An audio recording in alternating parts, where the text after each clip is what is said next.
We have got an absolute barn burner, or what should be a barn burner, here tonight. You deserve the sub, my man. Yeah, I'm good. Brother got operated on. Oh, is he doing okay, man? I hope he's. I'm assuming he's doing okay. If you're saying you're good, but I hope he's all right. He has a speedy recovery, man.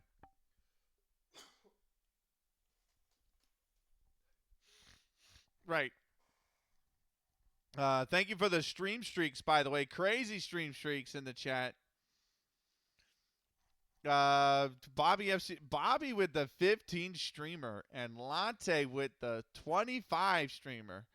Yeah, he got his kidney removed. Yeah, he got his bladder removed. Yeah. My dad had that last summer.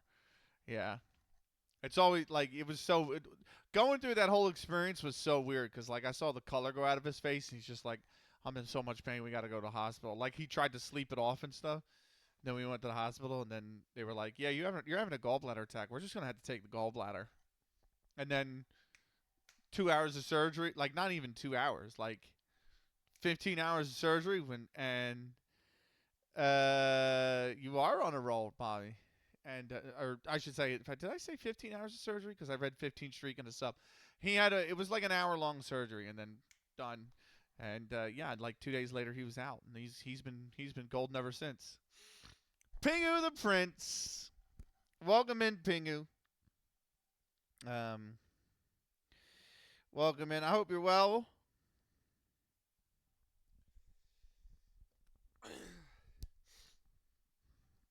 But we should have an absolute barn burner for you tonight, by the way.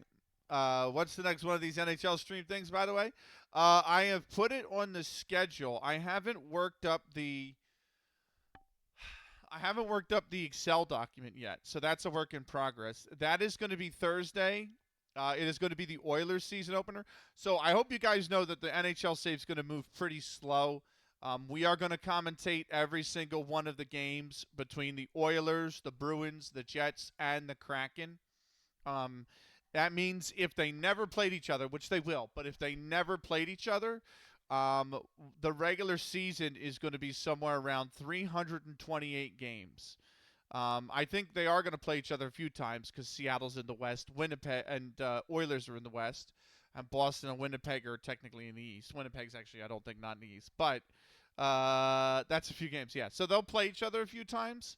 So that total will actually be a little bit less. It'll probably be closer to around 310 regular season games, maybe 320 regular season games instead of the full 328. But yeah, it's going to move a little slow. But we are going to try to do. I'm going to try to do 2 games a week, um, to keep it moving on. So yeah, looking forward to that. Thursday night is the NHL 2K6. It will be the Edmonton Oilers season opener on Thursday, and then um, the following Thursday will be the Kraken season opener, and then the following the 10th will be the season opener for Winnipeg. I don't have two of them scheduled a week because I actually had to make sure I canceled the stream or kept no stream open or on the 8th because I am out of town that evening. I will have an event in Philadelphia uh, on the 8th. So, well, next Thursday will be definitely, yeah.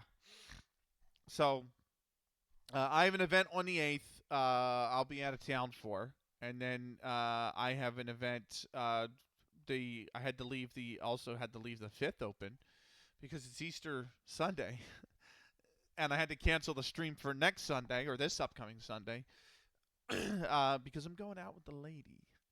So we're gonna, I have a few days where streams were scheduled that are no longer scheduled because just life events.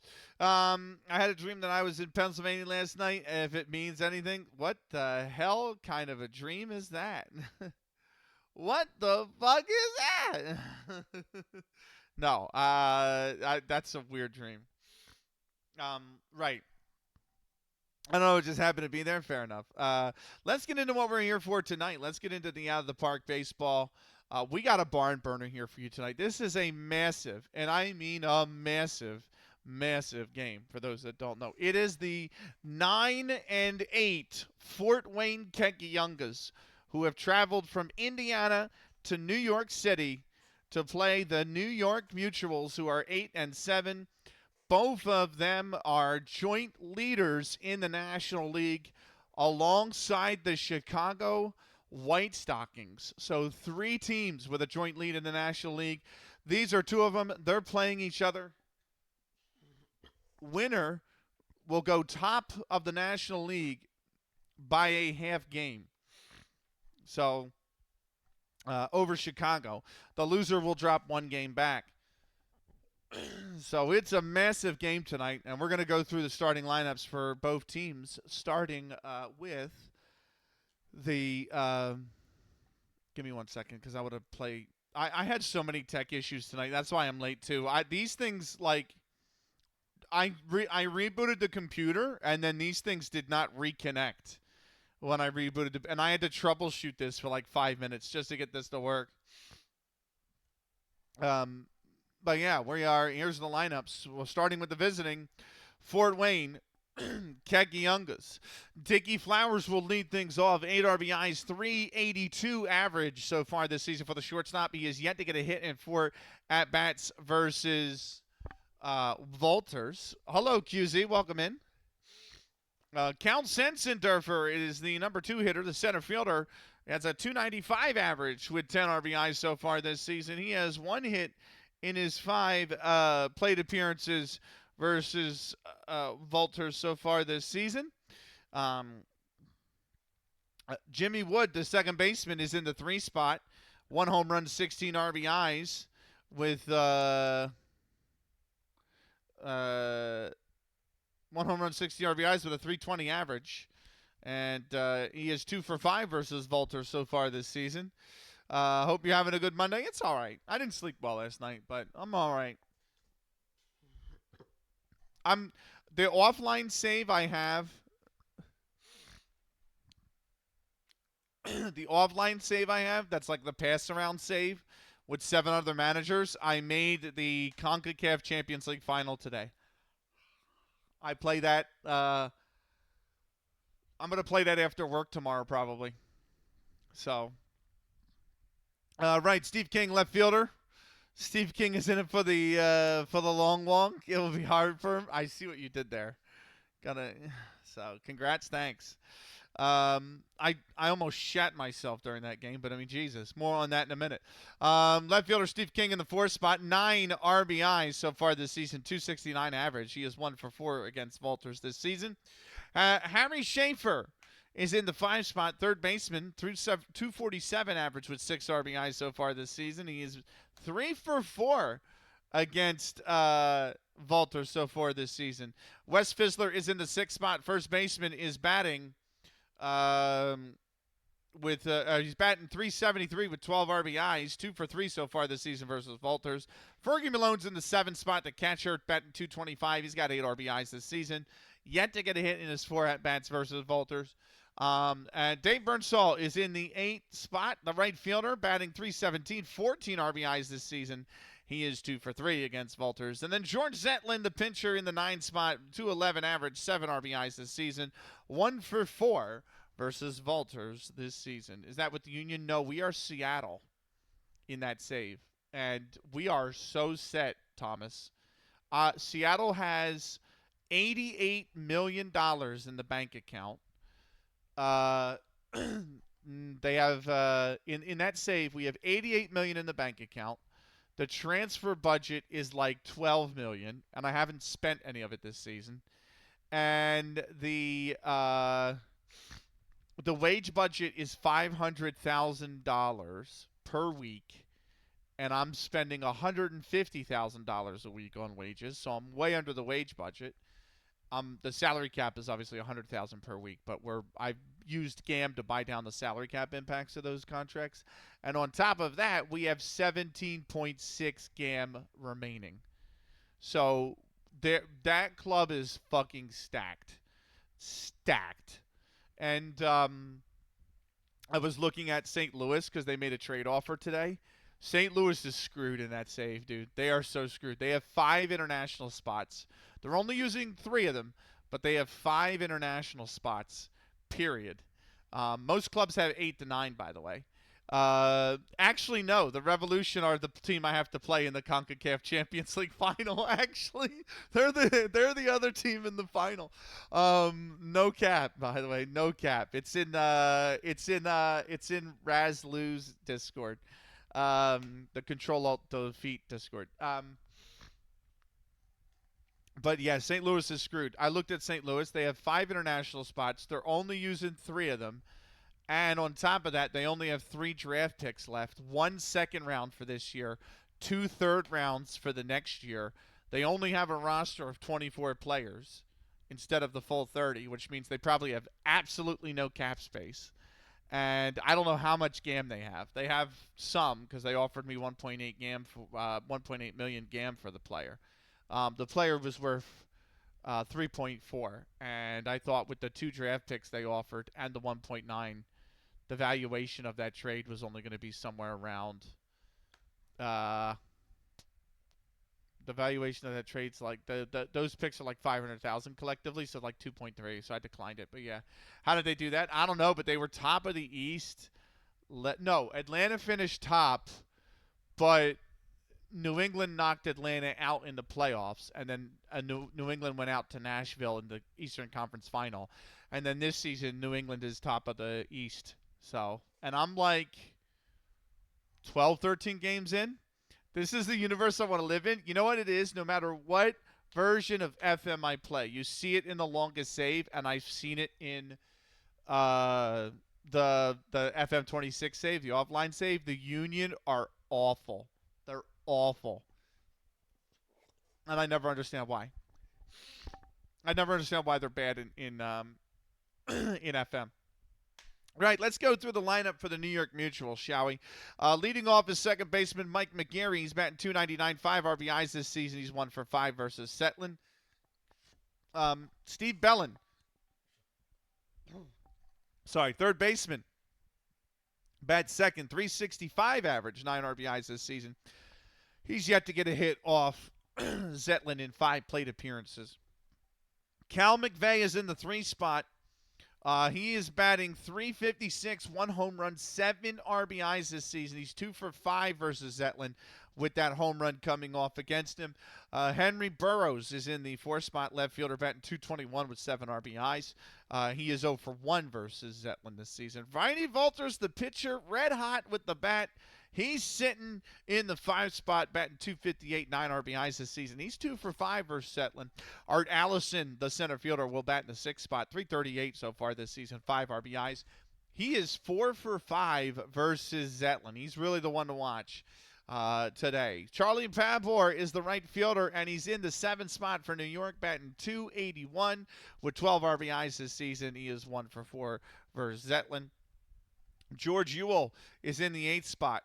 3 RBIs with 125 average. He is one of the coldest hitters right now in the National League. He's yet to get a hit off Zetlin in 4 at-bats.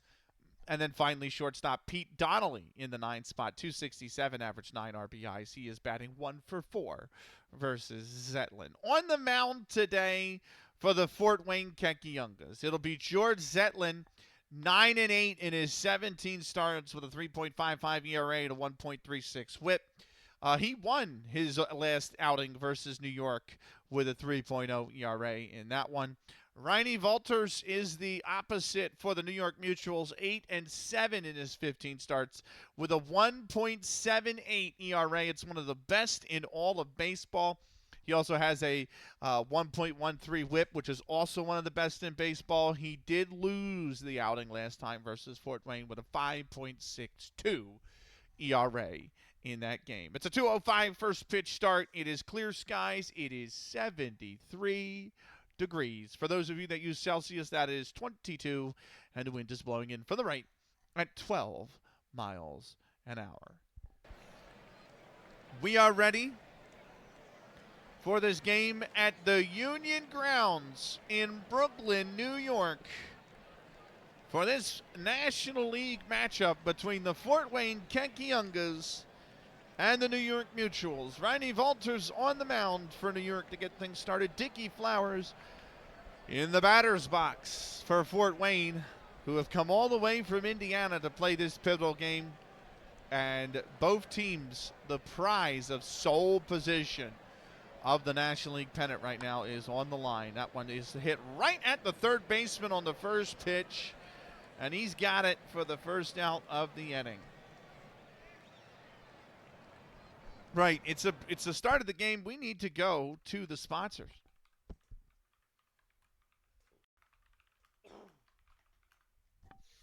First inning, first sponsor, Bobby FCG Mass is a wonderful member of the Dutch Football Manager community.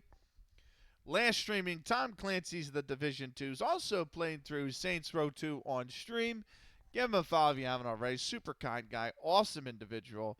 The great Bobby FCG Mast is our sponsor for today's first inning. I just realized that I have not loaded all of the stuff for, like, I have not loaded the take me out to the ball game and all that stuff. So I'm just sorting that out now real quick while we wait. There we go. There we go. All right. Fuck, really? Hold on. Hang on. I'm looking at something. Oh, okay. Okay. All right, we're good. I'm squared away. God damn it, Jams. How are you, Jams? Good to see you, my man.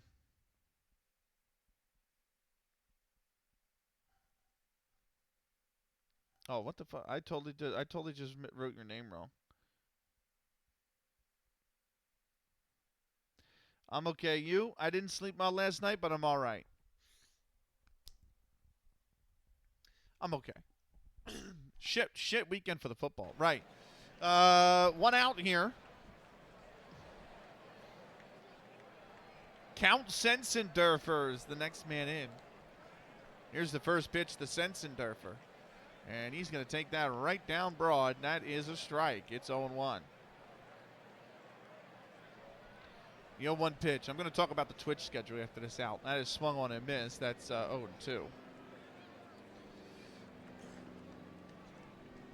The 0-2 pitch. And that is popped up deep into right, but that is in foul territory. That will land foul. We'll do it again at 0-2.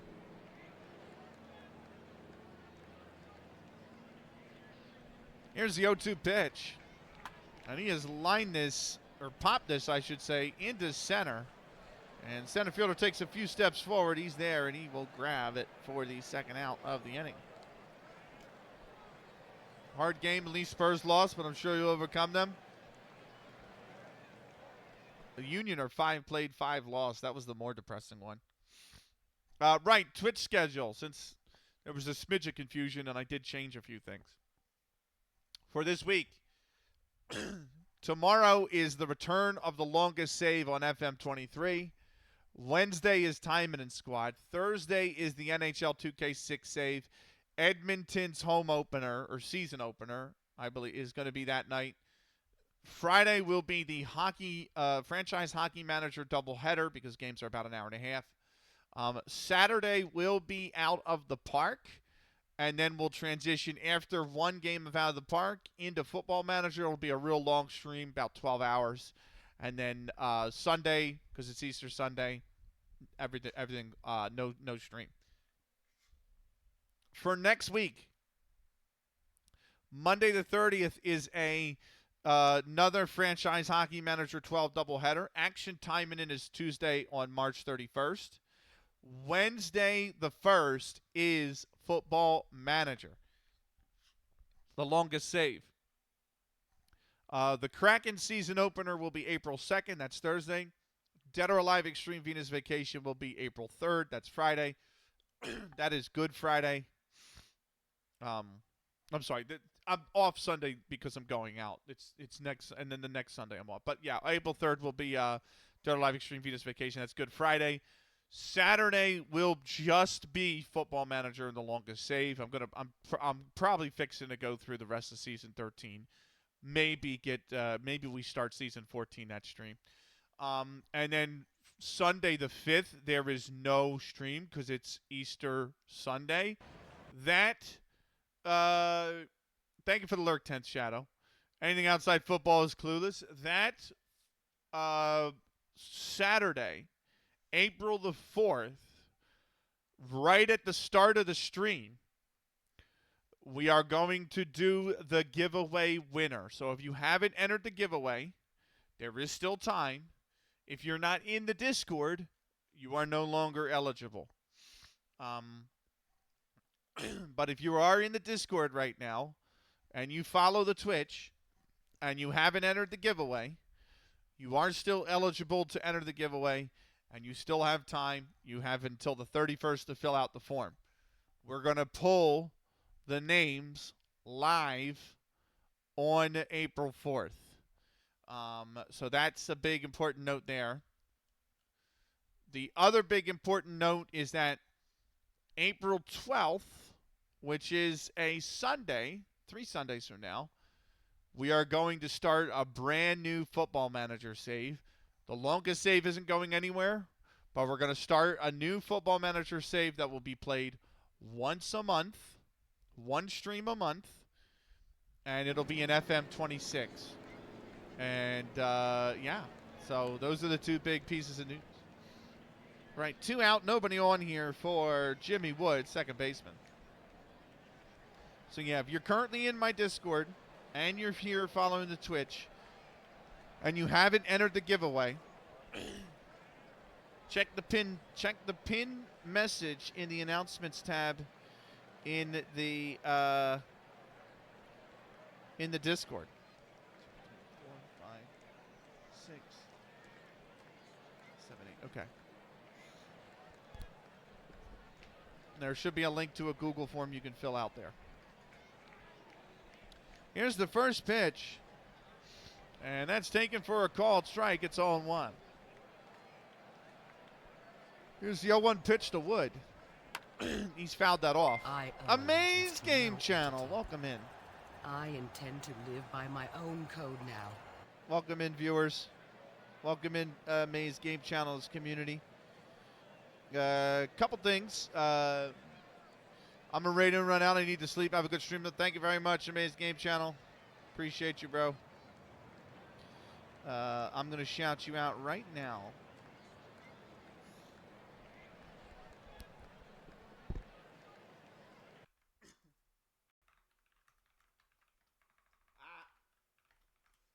If you guys aren't already following Amaze Game Channel, give them a follow. Bit of an eclectic variety streamer. Last playing some Just Chatting. Has done Football Manager occasionally on the stream. Nice. Very nice. Balloons and everything. Let's go. Welcome in, Night Cypher. Was doing video editing. That's cool. That's pretty cool. There you go. That's fucking cool. But yeah, go give him a follow if you haven't already. The Great Amaze Game Channel. If you're new here, my name's Benakage, not Cage, Benakage.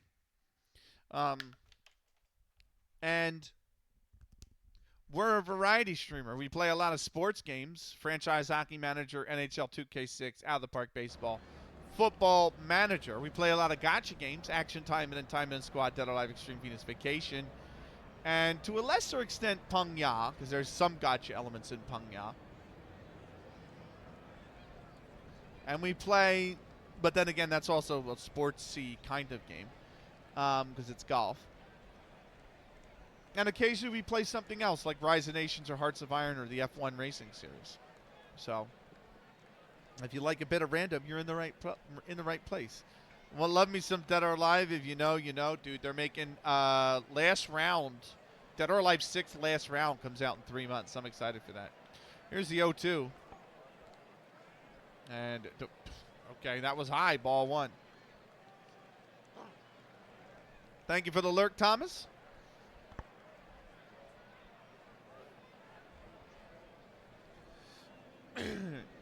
Here's the 1-2. And that's lined into right. Fair ball. That absolutely hit on a rope. I mean, that was on a rope. That rocketed over into the wall. But it's a 2-out double for Jimmy Wood.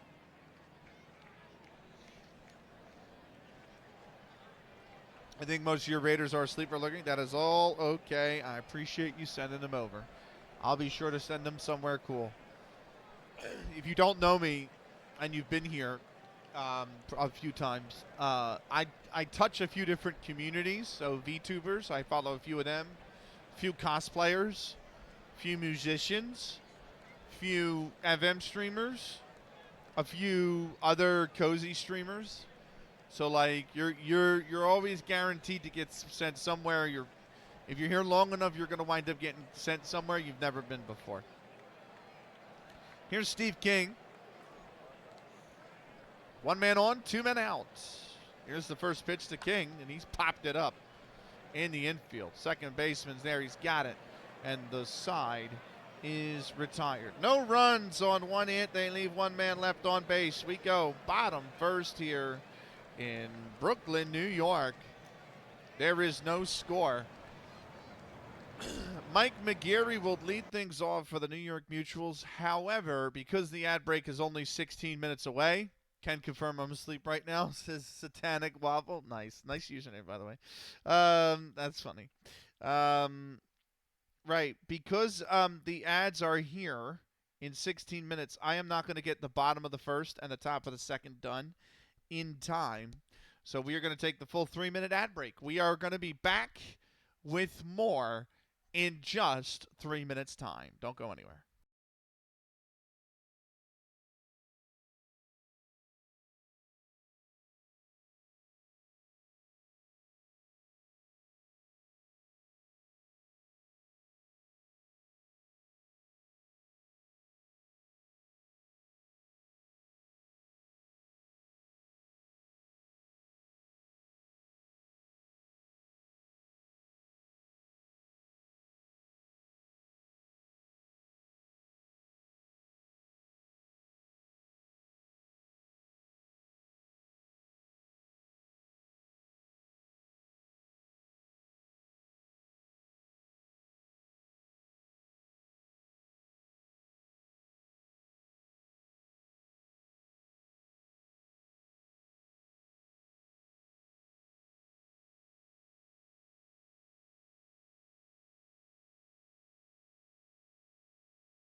Is it bad I want to watch this more than the mothership? Absolutely not, Lone Star.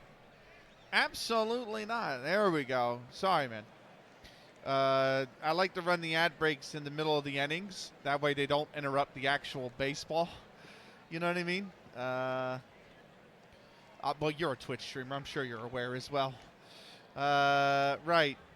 You got two options, Lone Star. I can shout you out now, or you can sponsor the ninth inning, and I can shout you out at the top of the ninth. Whatever you want to do. Bottom first here in New York. George Zetlin's on the mound. And Mike McGarry is at the plate for New York.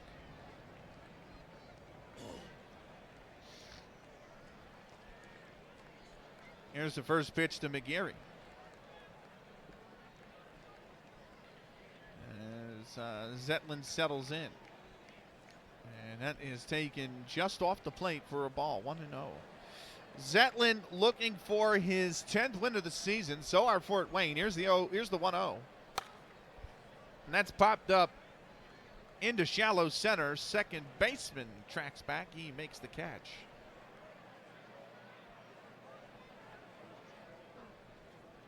One away here in the first. Steve Bellin settles in now, third baseman. Here's the first pitch to Bellin. He's grounded that foul down the third base side. How you doing, by the way, Lone Star? The 1-0 pitch is taken. I'm sorry, the 0-1 pitch is taken for a called strike. It's 0-2. Steve Bellin in a hole. Good to see you, by the way. Here's the pitch. Check swing. They're going to ask third, and he held up, said the third base umpire.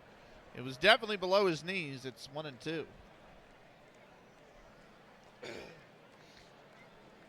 The 1-2 pitch to Bellin. He's chopped that foul. We'll do it again. Here's the 1-2. Grounded back to the mound.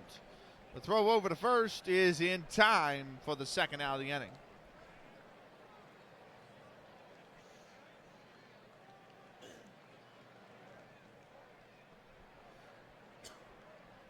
Cal McVeigh settles in now. McVeigh is going to take the first pitch right down Broad Street for a called strike. 0-1. The 0-1 pitch. That's high and in, 1-1.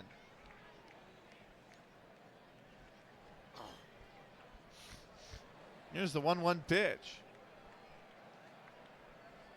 He's waved at that one, 1-2. 1-2 to Cal McVeigh. Here's the pitch. And that one's taken high, ball 2. It'll be 2-2 now, the count. Here's the pitch. He's popped this up down the first base side. First baseman's there. He makes the grab. And the side is retired. They go down in order for New York, and we go to the top of the second. There is no score in this one. 5, 6, 7 spot will be due up for Fort Wayne. Harry Schaefer is the man who's going to lead it off for the Kekiongas. But first,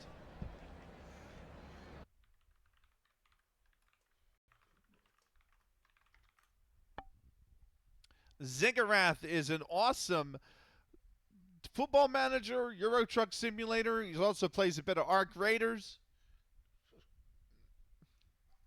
Give him a follow if you haven't already. Fantastic individual. He has 2 network saves. 2. In Football Manager, one with David Nyholm, the other with KJ Plays and Hludu, the other with Coach Zanko and Bubba McGinty, and he was just playing some trucking today with Euro Truck Simulator 2. Awesome streamer, awesome individual. Give him a follow if you haven't already. Ziggurat will sponsor the second inning here tonight.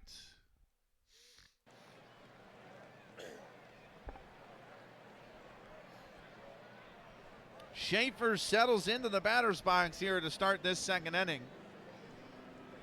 Here's the first pitch to him. He'll take that high above the letters for a ball, 1-0. Here's the 1-0 pitch. He's fanned at that one. 1-1.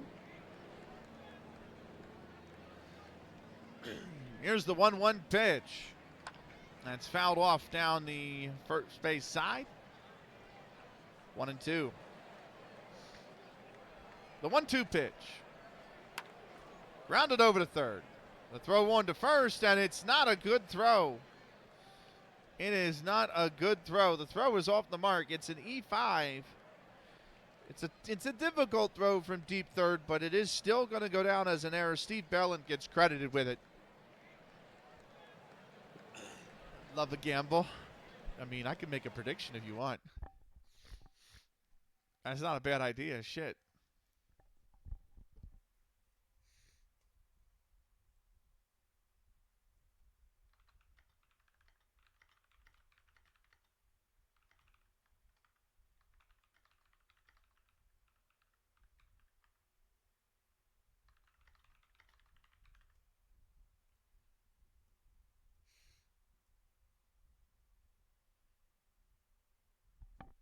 So Benny, I'm considering picking this up after payday. Any tips?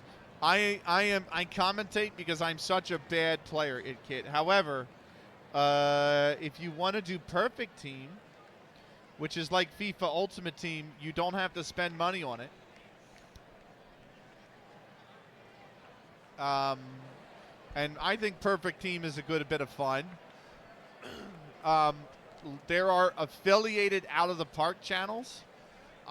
PB Sim, Sean Curtis 430, Dr. Dynastic,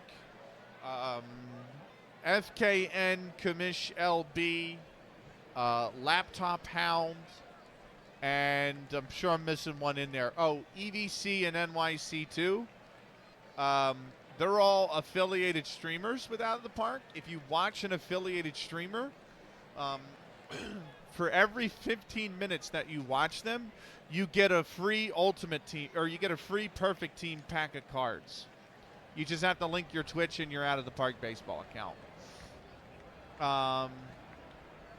Used to get a bunch from you back in the day. I am not affiliated with Out of the Park, so I can't offer drops because I'm not affiliated with them. But streamers that do can. And if you watch the main channel, which is actually live right now, OOTP Developments, and you watch them for up to, I think it's 7.5 hours a week, you get bundles. They drop bundles of card packs, which I think have like 3 or 4 packs in them. But you only get one of them every hour and a half you watch per week. And an affiliate, you get a pack every 15 minutes that you watch per day. Per day. So I actually, I was in low bronze last week, and I finished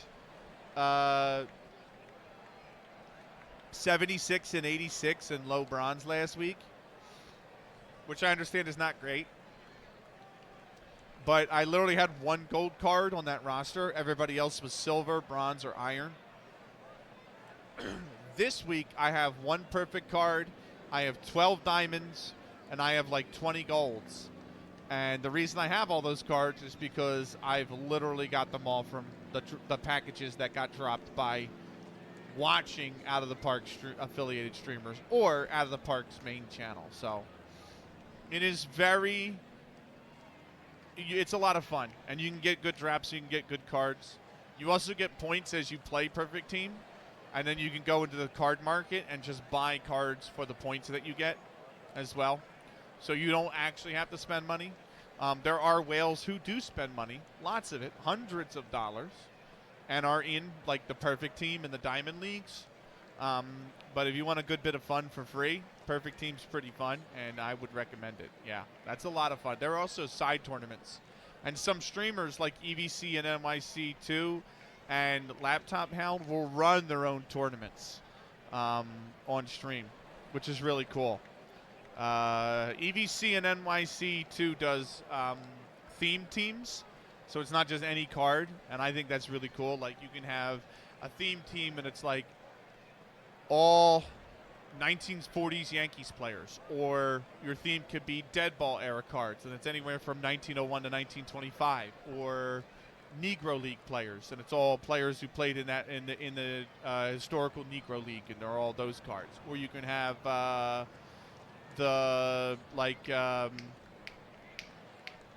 just things like that. Essentially, all players born in New York, and that's all your players are players who born in New York, the state or the city. So you can make theme teams like that, and he has tournaments like that, and that's really cool. I think it's really cool. So. Right. But yeah, and those tournaments will give you points. Packs.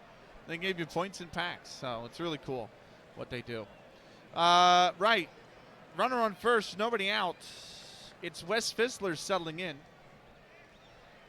And that first pitch is, I think that's a little high. Is they going to call it a strike? They do. It's right there at the lettering, says the ump.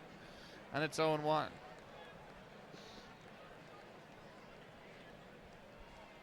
Here's the 0-1 pitch. And he offered it that one, 0-2.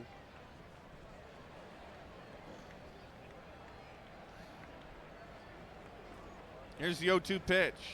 Check swing. They go to third. He did not go, says the third base umpire.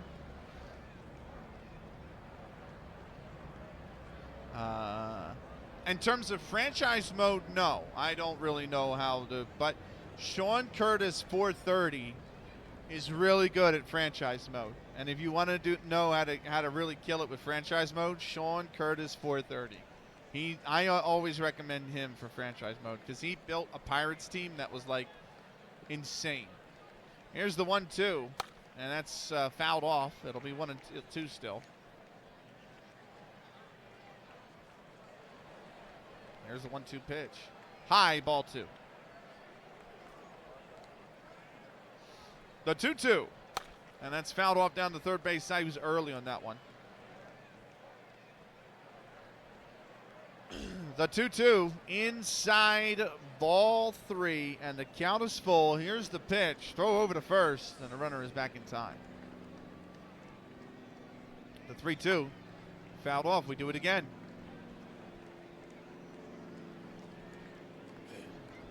The 3-2 is fouled again.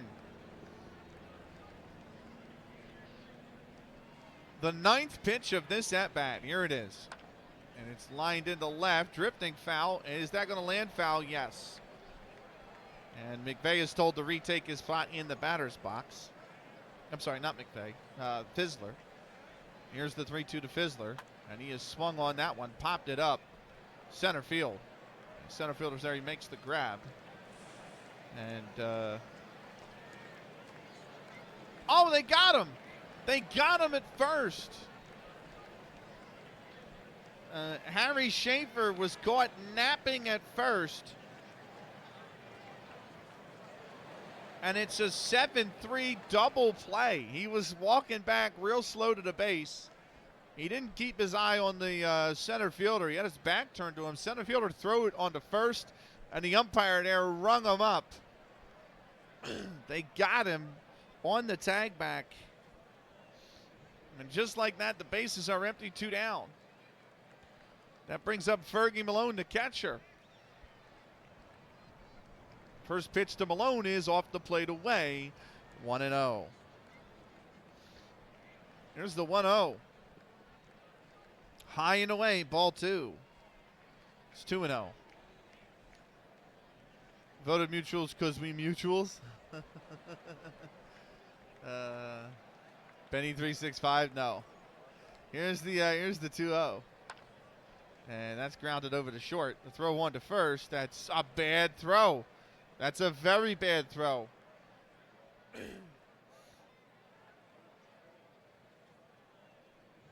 Malone is what now? Who? Because he said he can't make the scoop. Who got the error? Is the question. Who got the error? Pete Donnelly was given the error. Pete Donnelly is the shortstop. That's fair. I thought it would have been a throwing error. So it's in E6, and it's a 2-bagger. You know what? You know what's funny, Bobby? I'm I'm not against if anybody wants to go place a legal sports bet legally and they don't have an addiction, they have control over their actions. I'm all for it. I've done it myself very, very, very occasionally. But what I would say I don't like is esports betting. I've always not liked esports betting, mainly because a lot of the sites that host esports betting are not verified because they're not based in the U.S. And they'll just take your money. They don't care if you're 18, 16, 13. They'll take your money. And I used to have a chat rule in place that said if CS is the game being streamed, if I'm streaming Counter-Strike, there can be absolutely no talk of Counter-Strike betting. And a lot of people used to get scooped up by that chat rule. A lot of people used to get scooped up by that chat rule. No, I don't like betting. Went to a casino 3 times and won all 3 times, but that's it. Way too risky. Yeah. Yeah. Here's the first pitch to Dave Birdsall. He's going to take that on the outside corner for a called strike. It's 0-1. I just think it's not controlled enough. It's so, like, over here especially because they allowed sports betting with the Supreme Court ruled that it was legal and it was okay. And once that happened, I mean, it's just adverts everywhere. Everything is sponsored by Bet365 or FanDuel or DraftKings. Like, every segment is sponsored by betting companies. There's constant ads for betting companies. And, like, there's literally, it just feels like nobody's actually taken hold of the reins to, like, rein it in a little bit. Yeah,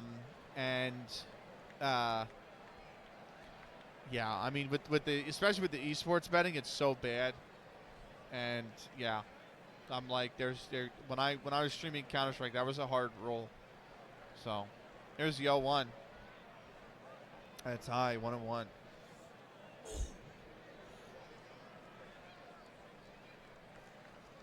Thank God I don't stream Counter-Strike anymore. Here's the 1-1 pitch. Way off the plate away, 2-1. I actually have a guy that's still banned right now. If I went through my ban list the other day, he was banned in 2022, and the ban reason says warned and still talked about betting during a Counter-Strike stream. Here's the 2-1. Grounded over the third.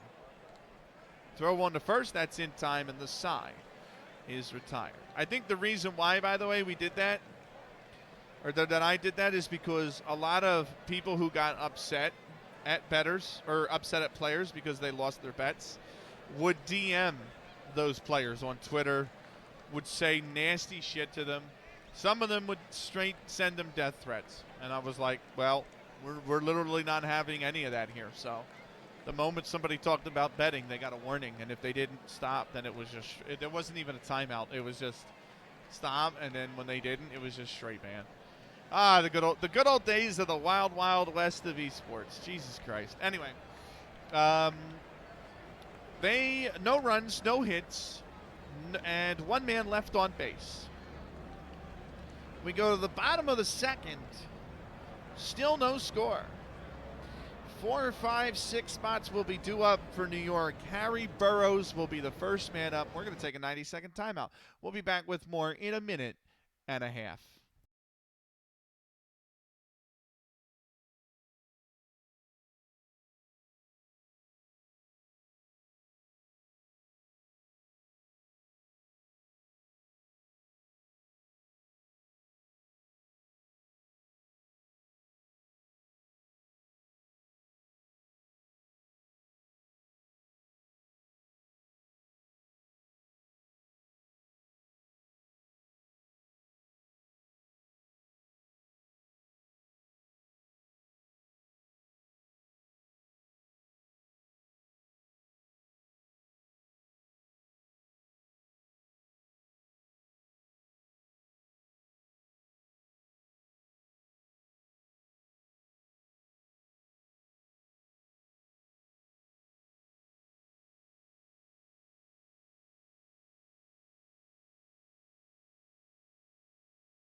Welcome back. Get your prediction in, by the way. You got about 15.5 minutes left. Bottom second here in Brooklyn. Harry Burroughs settles in. First pitch on the way from George Zetlin. And that's right on the inside for a called strike, 0-1.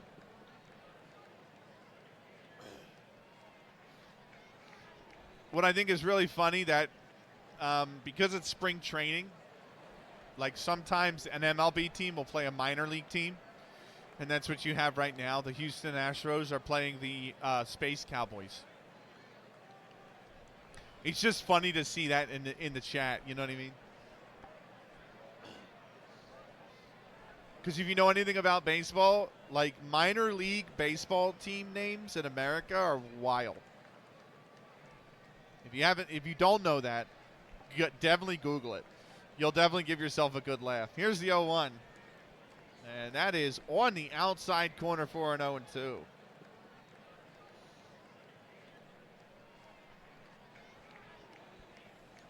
Here's the 0-2.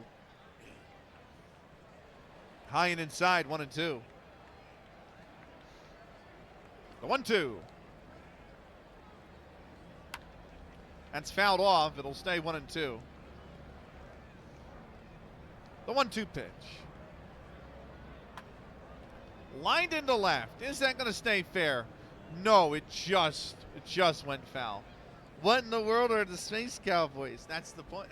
That's welcome to minor league baseball, Bobby.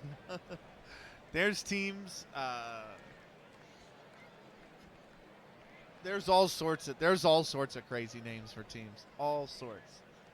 They should be in this game even too. Not this game, but we can load the world afterwards.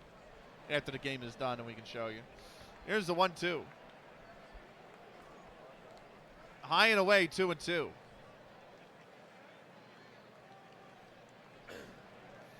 There's like the Blue Hens is one. I think another one is like the Pickles.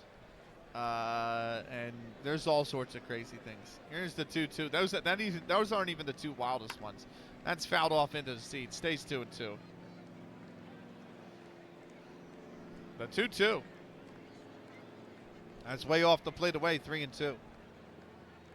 The 3-2 pitch now is popped back up into the seats.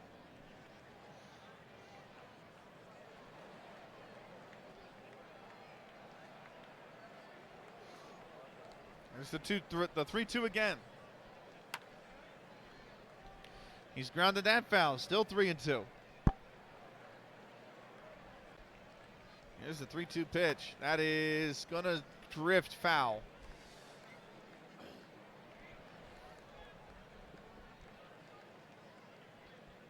The 10th pitch of this at-bat. Here is the pitch. He's fouled it off again. There's the 3-2. Grounded back to short. All that for an error. All that for an error. It's an E6. Shortstop Dickie Flowers gets credited with the error. And Harry Burroughs is aboard after a 12-pitch at-bat.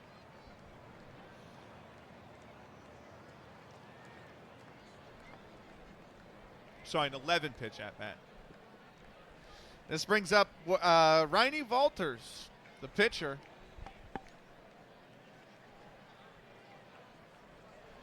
First pitch to Walters.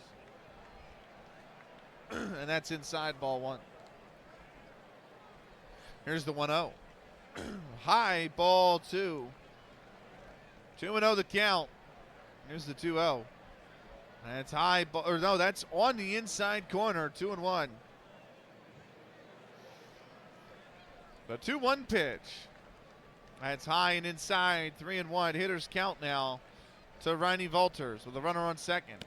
And that is taken outside, ball 4, and Walters has drawn a walk.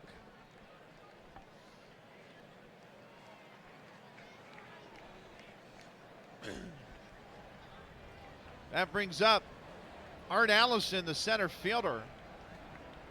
2-1, nobody out for Allison. Here's the first pitch to him.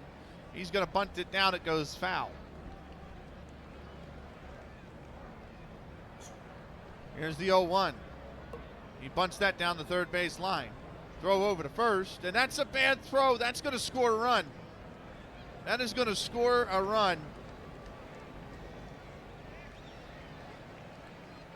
It's going to be scored in E5. It's a two-bag error.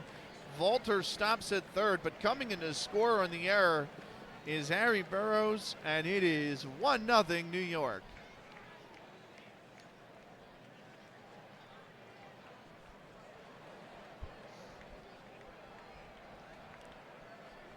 Second and third, nobody out now for Charlie Pabor, the right fielder. First pitch to him, that's fouled into the seats.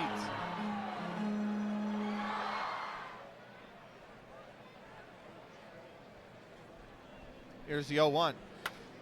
Grounded over to first. Pitcher coming over there. He'll make the play. The runners are held. And that's one away.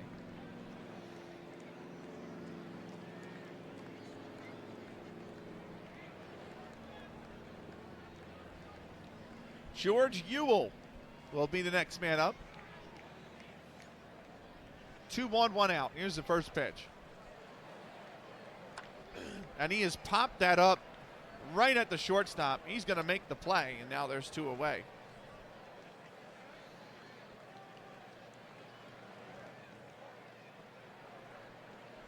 Two on, two out for shortstop Pete Donnelly. Here's the first pitch to Donnelly.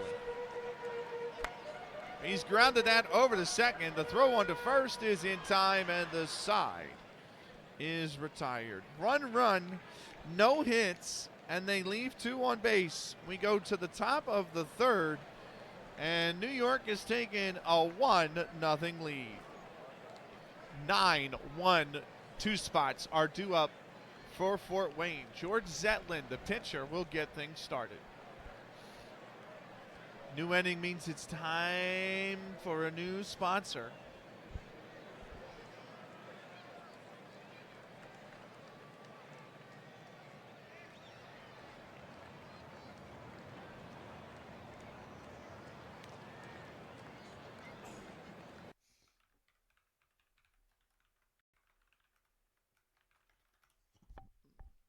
Viva Lastam is an awesome Football Manager streamer who's just come back into the streaming community after a small hiatus. Give him a follow. He's really fun to talk to. Great guy.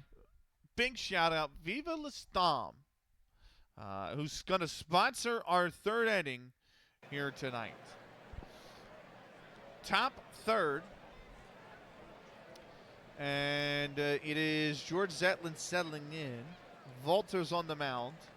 First pitcher versus pitcher to start the inning, and Zetlin will foul that down the right field line.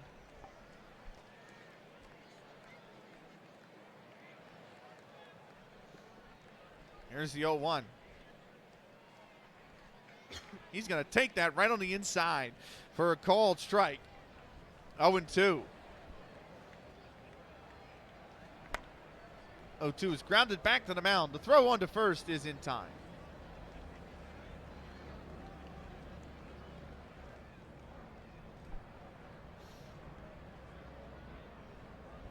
1-3 on the putout.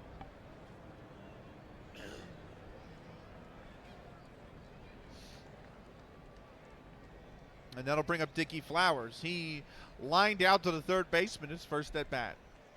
First pitch to Flowers. Off the plate away, 0-1 or 1-0.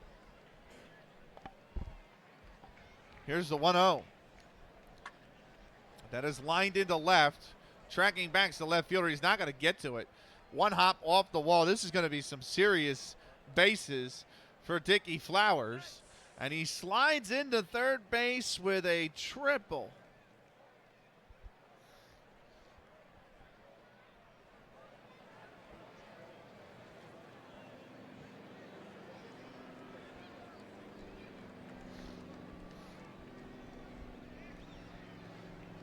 That'll bring up Count Sensen Durfer. He flied out the center of his last at bat. One out, but a runner just 90 feet away.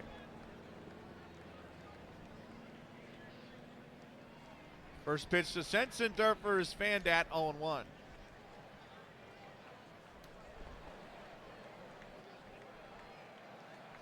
Here's the 0-1. That's way off the plate away. 1-1. The 1-1. Inside, 2-1. And here's the 2-1 pitch.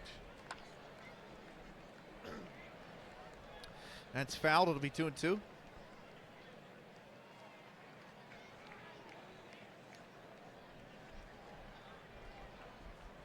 You guys remember the figure I got last week with the package? The box got busted up. And I said I had to take the figure out of the box because the box got busted up. Here's the 2-2. Off the plate away, 3-2. I don't know if you guys remember that. It was only a few days ago. 3-2 pitch. That's fouled off. It'll stay 3-2. I officially threw the box out today. Here's the 3-2. Grounded over to third. The throw from deep third is in time. He's got him. And for the second out. But the runner from first comes in. So it'll be an RBI ground out. 5-3. Flowers scores from third on the ground ball, and now it's a tie game. That brings up Jimmy Wood. He doubled his first plate appearance. Here's the first pitch. Grounded back to the mound.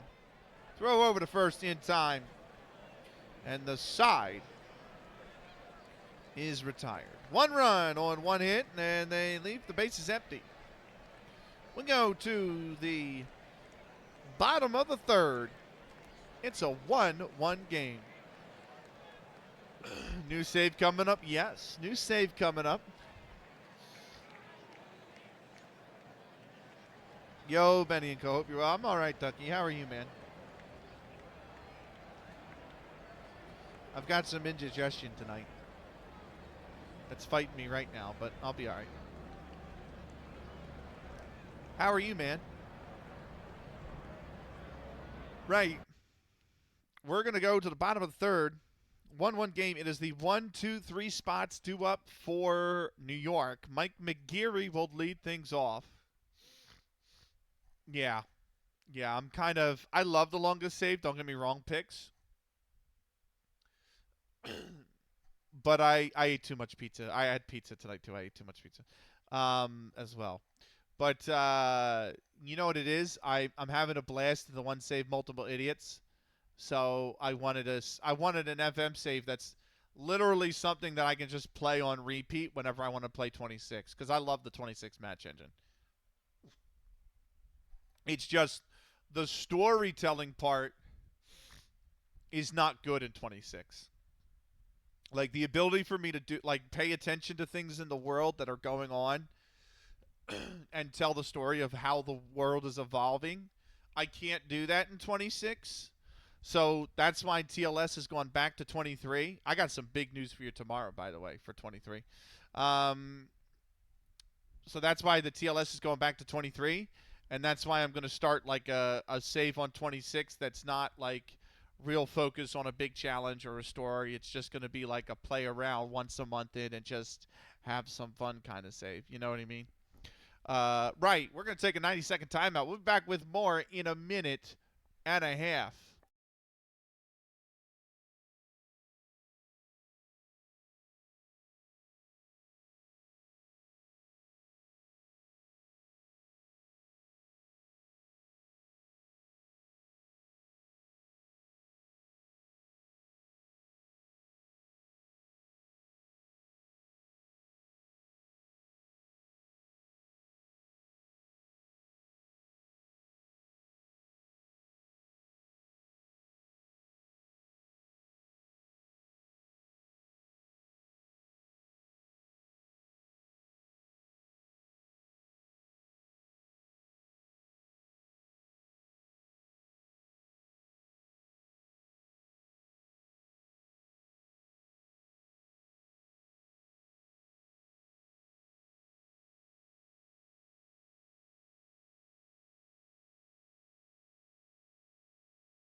Right, welcome back.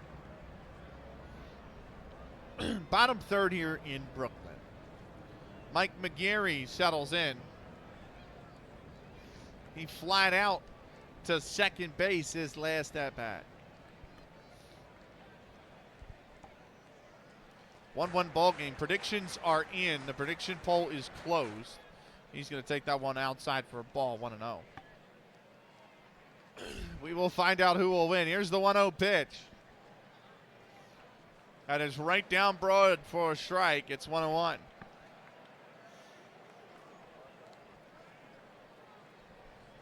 Here's the 1-1 pitch. That is on the inside corner, 1-2.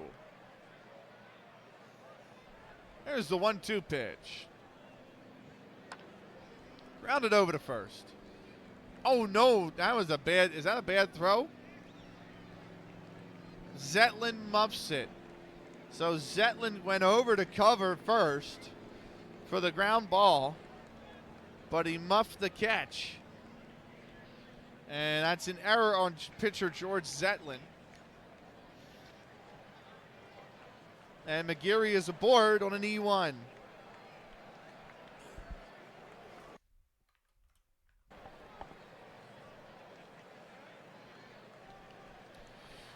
Here's Steve Bellin settling in. He grounded out his last at bat. First pitch to Bellin. He's bunting it down. First baseman's there. The throw over to second. He's safe at second.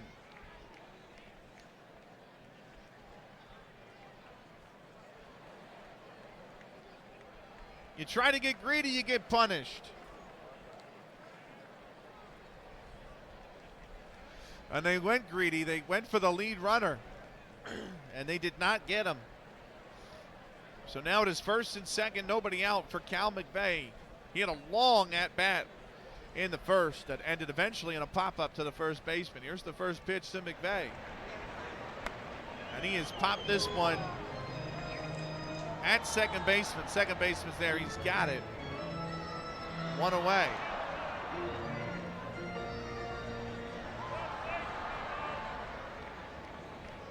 Harry Burroughs, the next man up. He reached via an error his last at bat. First pitch to Burroughs.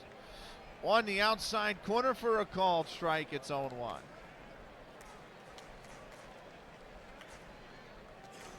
Here's the 0-1 pitch. Inside, ball one.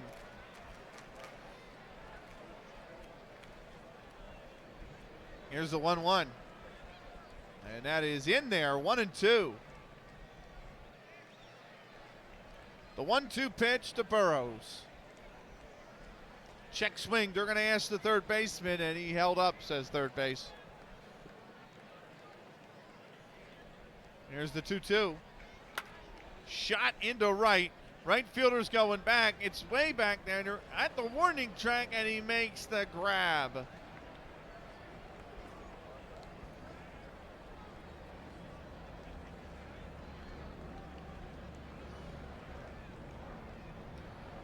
Two down for Ronnie Walters. He walked his last at bat. First pitch to Walters. Inside, ball one. Here's the 1-0 pitch. Inside, ball two. And it's 2-0 now to Ronnie Walters. Here's the 2-0 pitch. He fanned it, that one right down to shoot, 2-1. Absolutely blew that fastball right by him. Here's the 2-1 pitch. That's high, ball three. Walters is running this to a hitter's count, 3-1. Here's the pitch. Grounded back up to second. And oh no, it's another fumble. It's another fumble. It's an E4. It is Jimmy Wood who gets credited with the error. That's the third error for Fort Wayne in this game. Going to second is Steve Bellin. Going to third is Mike McGarry, and the bases are loaded.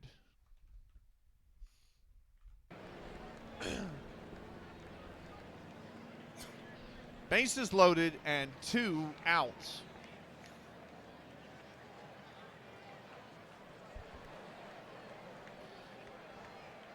Art Allison settling in. He reached via an error himself last at bat. First pitch to him. And that's going to get by the catcher. Coming in to score is going to be Mike McGarry, and New York is retaking the lead. It's a wild pitch. Going to third is Belland. Going to second for free is Valters. 2-1 Mutuals.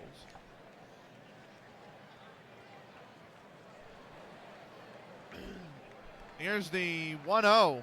That's outside, or that's inside, ball 2. The 2-0 pitch. He's grounded that foul. It'll be 2-1. The 2-1 pitch. Popped it up in the infield. Shortstop's there. He makes the grab, and the side is retired. 1 run on 1 hit, and they leave 2 aboard. We go to the top of the third. 2-1 Mutuals. It is the 4, 5, 6 spots, 2 up for Fort Wayne. Steve King is the first man up in this inning. But new inning, new sponsor time.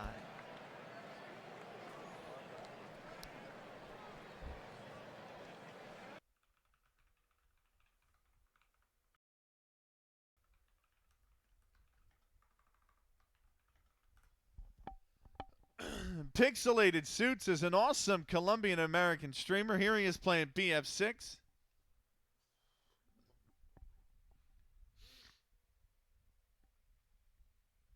Is this the weird intro? Didn't you bug in this intro? Yeah, you did. Yeah. Right. Battlefield 6. Thank you, boys. You're welcome. Battlefield 6, Fallout New Vegas, Fallout 76, Football Manager, Skate. Give him a follow if you haven't already.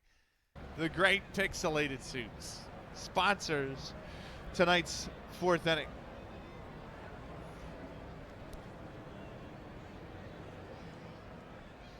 Right. Steve King settles in. We're ready to start the 4th. Here's Ronnie Walters. And that's going to be taken high and away for a ball, 1-0.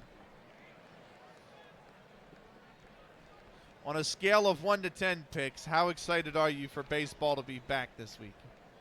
Here's the 1-0. On the inside corner for a strike. 1-1.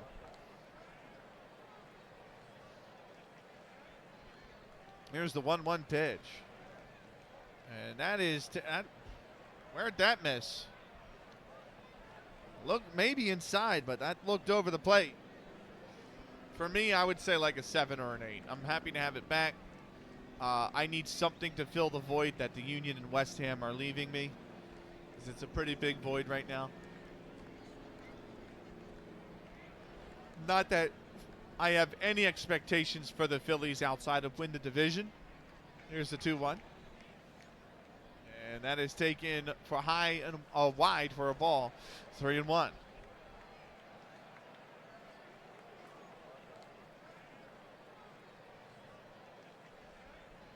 Here's the 3-1 pitch. That's fanned at and missed. 3-2.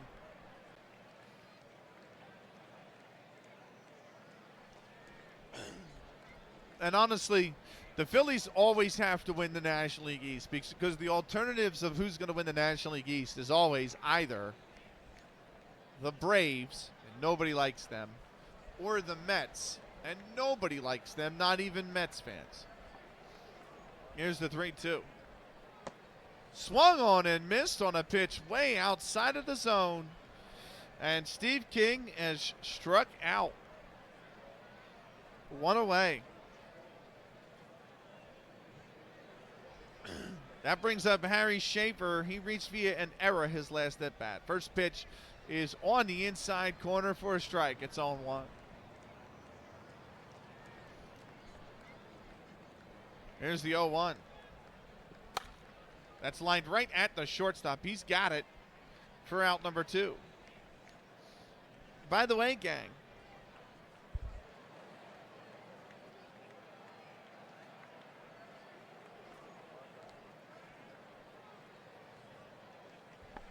I am almost at the end of the scorebook.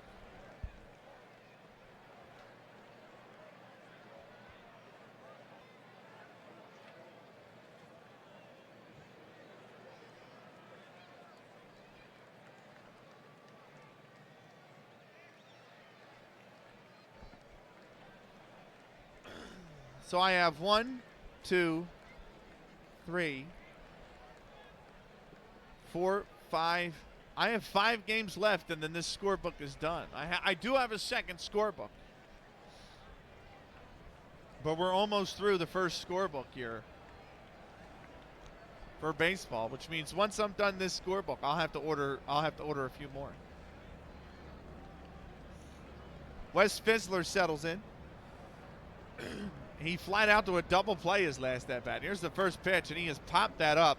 Shallow left field. So shortstop's back there. He tracks back. He makes the catch, and the side is retired. They go down in order here in the top of the third, or top of the fourth. We go to the bottom of the fourth. 2-1 New York. We're going to take a 90-second timeout. We'll be back with more in a minute and a half.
Welcome back, bottom fourth here in Brooklyn.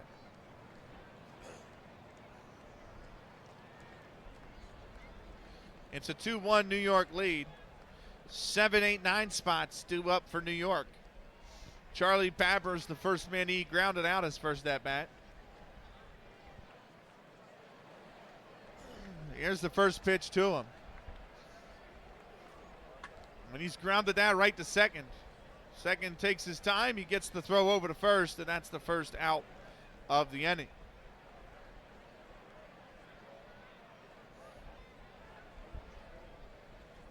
Charlie Papper settles in. He popped up to the shortstop his last at bat. Huge game here. Winner takes the NL East lead. Here's the first pitch. That's off the plate away, 1-0. The 1-0 pitch is fanned at and missed. It's 1-1. Here's the 1-1. That's inside, ball 2. 2-1 now. Here's the 2-1 pitch. That's just at the letterings for a called strike. It's 2-2. Here's the 2-2. Fouled off. We'll go again at 2-2.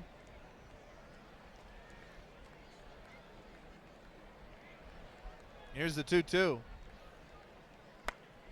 Fouled that one off. It is 2-2 still. The 2-2. That's high, ball 3. 3-2 now. There's the 3-2 pitch. He's fouled that off. The 3-2. Popped up right behind second base. Shortstop's over there. He makes the grab, and that's 2 away now. Pete Donnelly will settle in. The shortstop grounded out his last at bat. Here's the first pitch to Donnelly. He's taking that right down to shoot for a called strike. It's 0-1. Here's the 0-1 pitch. That's lined into the gap in right, and that's a base hit. And Pete Donnelly's got a single here. A 2-out single. That brings up the top of the order and Mike McGarry, who's 0 for 2 so far today. First pitch to him. Grounded over to second. And the throw over to first, that's in time to retire the side. No runs on 1 hit, and they leave 1 man left on base. We go top 5th here in New York. 2-1 mutuals.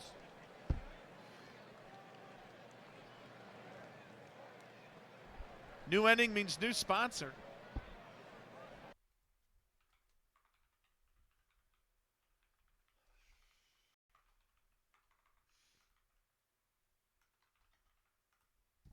DM Stewart is an awesome retro game speedrunning commentator who commentates the Final Fantasy Randomizer and the Worlds Collide Randomizer for Final Fantasy 1 and Final Fantasy 6 respectively. Give him a follow if you haven't already. He's been doing a little playthrough as well of Slay the Spire 2. DM Stewart sponsors the 5th inning here today. It is the 7-8-9 spot hitters for Fort Wayne. Fergie Malone is the first man up. He reached via an error his last at bat. Here's the first pitch to him. That's grounded over to third, and the throw on to first is in time. 1 away.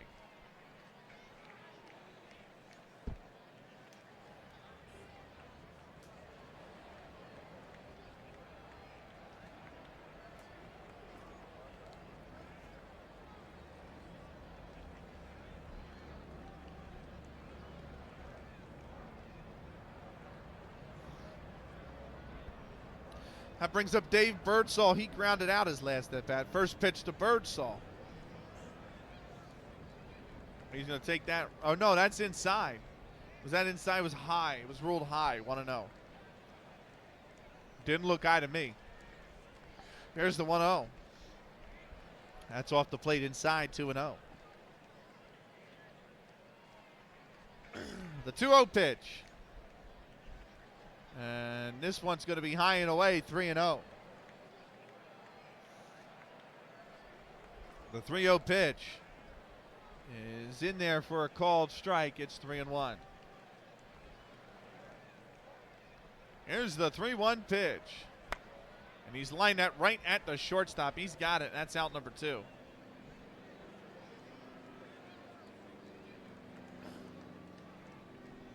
That brings up the pitcher, George Zetlin. He grounded out his last at bat.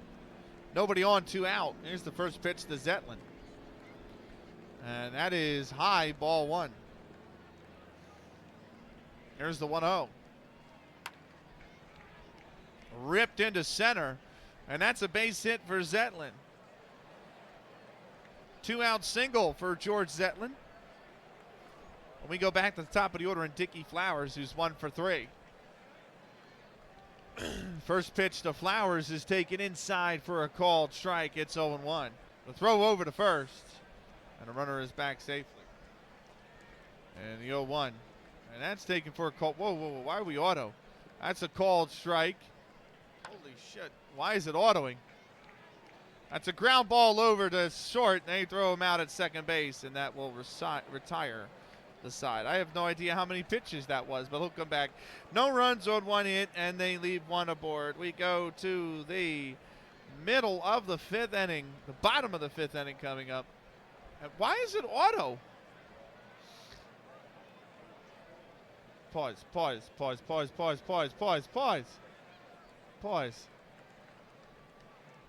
Game options. What? Hit escape, and to end play-by-play mode without... I hit escape.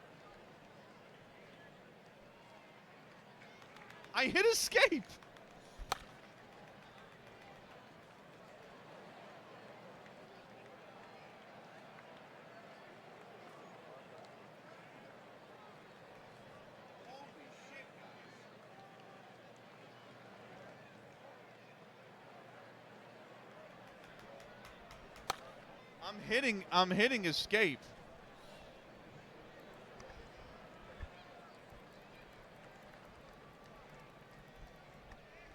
What the fuck is going on? Just hit it once after a play. I did. I must have hit a hotkey or something. Oh, there we go. Fucking hell.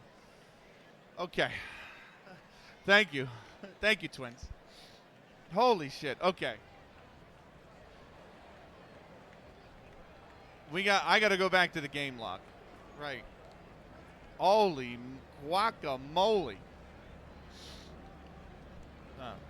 My finger must have slipped on my 1 key, because I hold the 1 key that goes across the horizontal up above, and I must have tapped F1, and I'm like, what the fuck?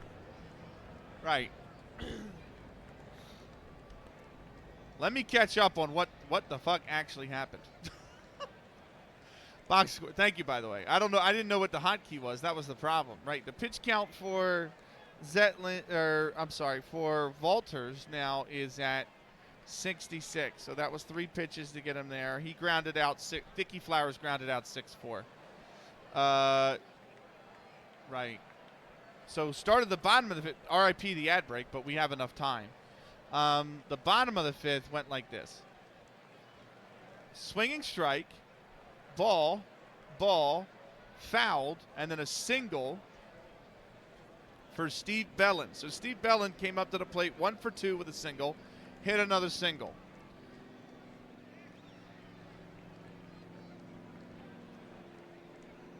Then it was Cal McVeigh. Ball, single,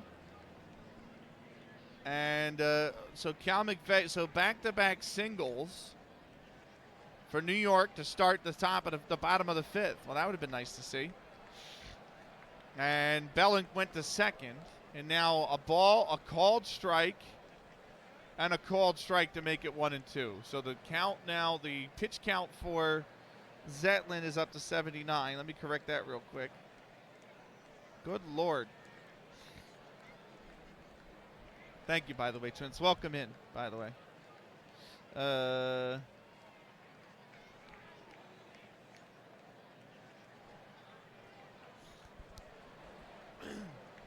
1-2 to count to Henry Burroughs. Burroughs is 0 for 2 so far today. Here's the pitch to Henry Burroughs. 2-1, nobody out here for New York. Big chance for them. This has popped up. Move the cursor. In foul territory. Third baseman's there. He's got it. And there's 1 away.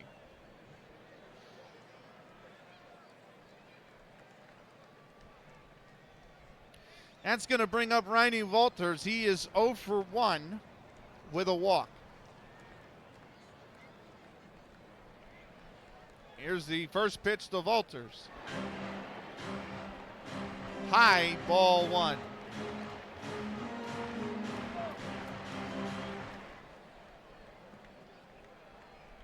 Here's the 1-0. He's offered at that one, 1-1.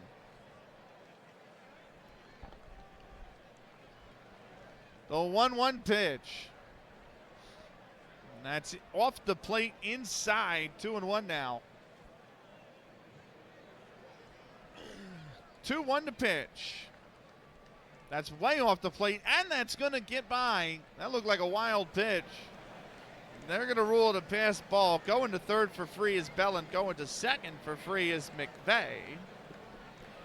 And now there's 2 runners in scoring position and only 1 out. 3-1 to count. Here's the pitch. And that's fouled. It'll be 3-2. 3-2 to count. Here's the pitch. Fouled down the first base side. We do it again.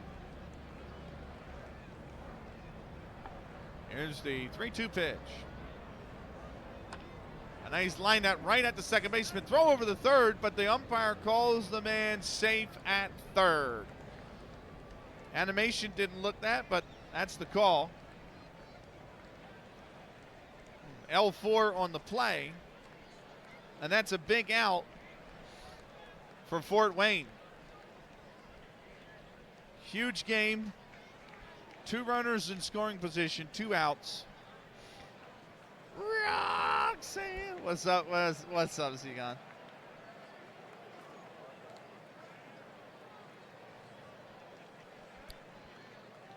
How you doing, bro?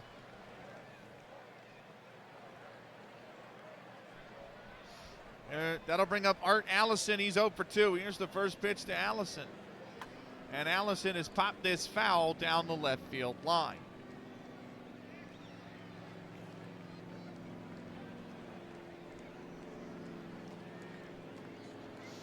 Here's the 0-1. This one's hit in the left. Is that going to stay fair? No, it just drifts foul at the end.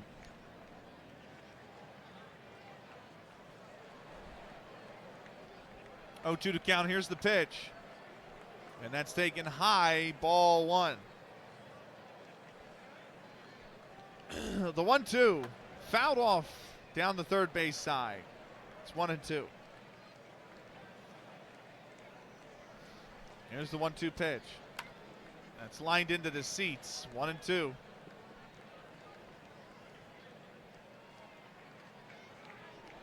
Here's the pitch.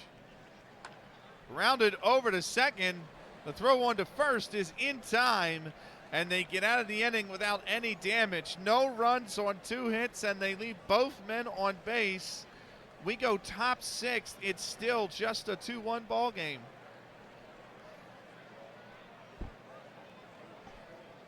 It'll be the 2, 3, 4 spots due up first. Count Sensendorfer is going to be the first man up. However, new ending, new sponsor.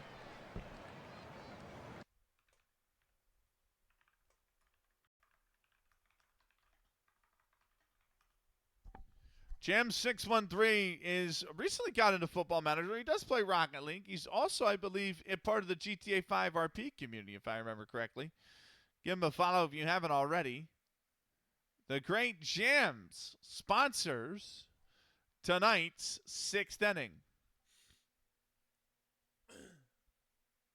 Oh, he's playing. Oh, you playing ones. You playing ones. That's, ones are absolutely brutal in Rocket League, man.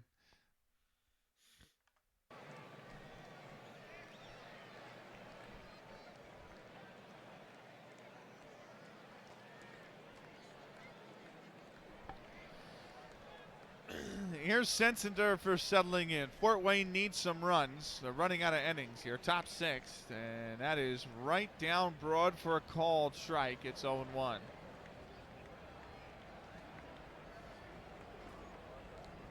There's the 0-1. And that is popped up into left field. It's drifting foul. It just lands foul. Oh, he dropped the ball. Hold on, hang on. He dropped the ball. Burrows was there to make the play. And he dropped the ball. They did not credit him with an error, however.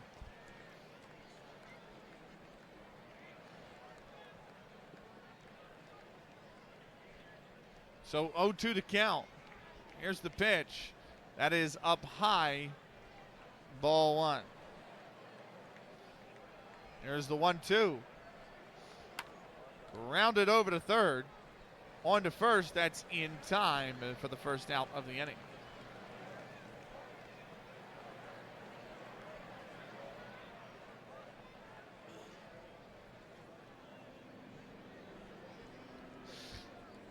Jimmy Wood, the next man in.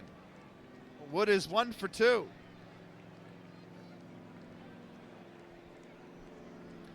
Here's the pitch to Wood. Check swing. They appeal to third base, and the umpire there says he did not go. 1-0. Here's the 1-0. Way up high, ball 2. 2-0 now. Here's the 2-0 pitch. That is way up high as well. 3-0. Here's the 3-0 pitch. And taken all the way right down broad. It's 3-1.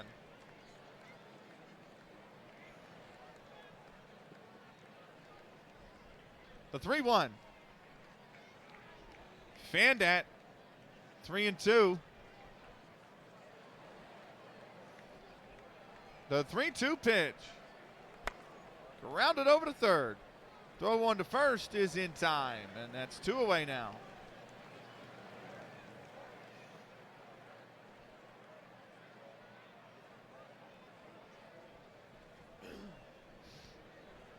That brings up Steve King. He is 0 for 2. First pitch to King. Check swing. They go to third base, and the umpire there says he did not go.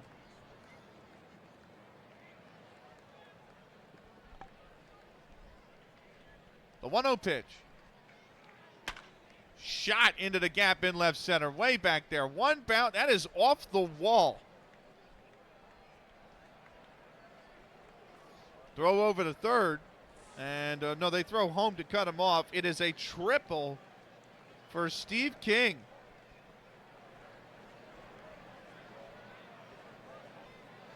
And now the tying run's on third. Harry Schaefer. The next man up. He is 0 for 2 so far today. First pitch to Schaefer, and he's grounded this back to the shortstop. Throw over to first. And, oh, he's dropped the ball. He's dropped the ball. The umpire points at the ball on the ground. He's dropped the ball. It's a bad throw. It'll be an E6. It is Pete Donnelly getting his second error of the game. And it's a costly one because coming in to score is Steve King, and this game is tied.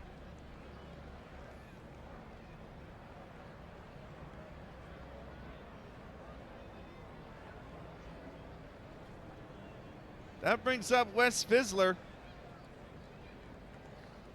Fizzler's 0 for 2. Throw over to first. And Schaefer's back in time. First pitch, and that's high and in, ball 1. The 1-0. That one's taken for a called strike. It's 1-1.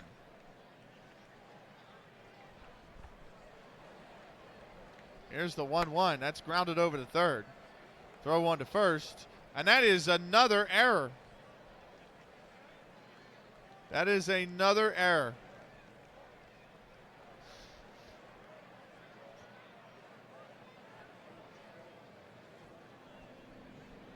It's a throwing error.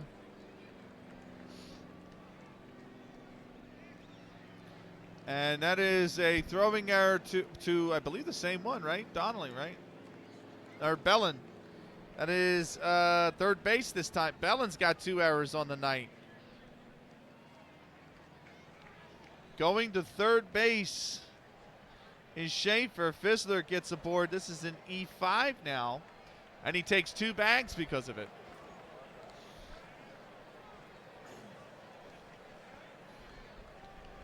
And the inning continues. Fergie Malone due up. He's 0 for 2. First pitch to Malone.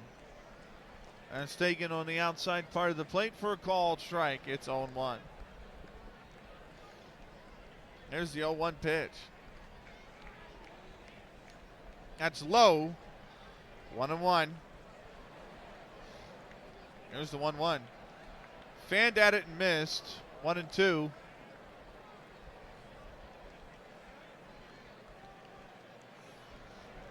The 1-2. Lined into left, base hit, and Fort Wayne has taken their first lead of the game. And it's an error.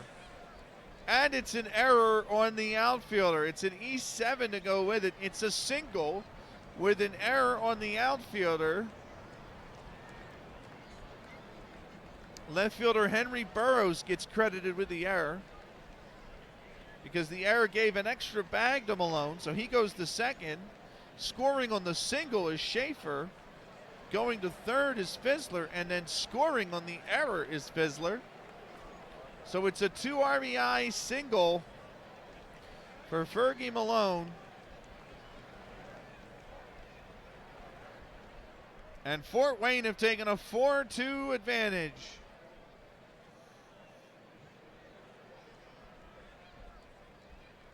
Here's Birdsall, 0 for 2 so far today. Birdsall fans out one and misses 0 and 1.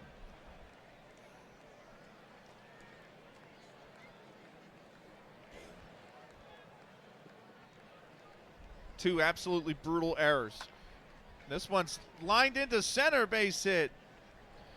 Malone goes to third, and it'll be a single for Dave Birdsall. Runners on the corners, 2 outs. We continue the inning. George Zetlin settles in. First pitch to Zetlin. That's a base hit into center field, and Zetlin's got an RBI single. Going to second is Birdsall. Scoring is Malone. And it's 5-2 Fort Wayne. We go to the top of the order, and Dickie Flowers. He's 1 for 3 today. Here's the first pitch to Flowers. Fanned that and missed, 0-1.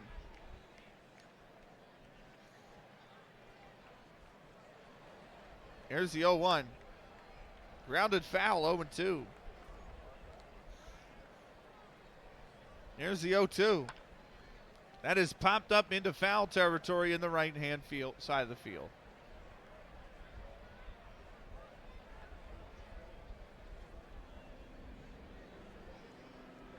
The 0-2. Grounded over to first. That's a real big hopper. And there's no play. There's no throw. It's an infield single. Flowers goes to first. Zetlin goes to second. Birdsall goes to third. And we have batted around the order in the 6th inning. It's Count Sensendorfer who's back up to the plate.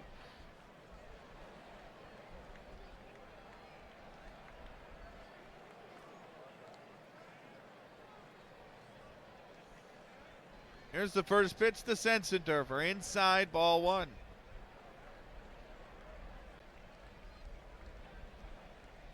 Here's the 0-1. Here's the 1-0. That is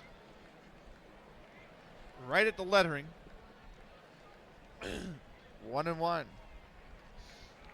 Here's the 1-1.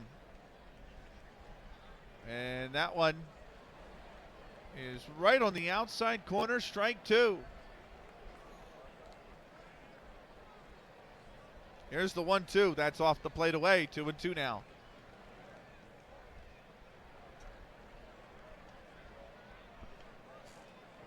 The 2-2. He's fouled that off.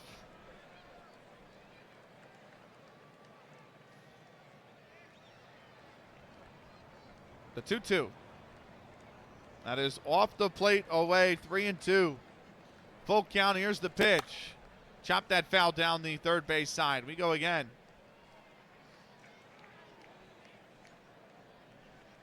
Here's the 3-2. Fanned at miss. He struck him out, and the side is retired. 4 runs on 5 hits, and they leave 2 aboard. No, they leave the bases loaded. We go to the bottom of the 6th. 5-2 Fort Wayne. 7, 8, 9 spots will be due up for New York. It'll be Charlie Papor who will lead things off. We're going to take a 90-second timeout. We'll be back with more in a minute and a half.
Welcome back. Bottom 6 here in Brooklyn.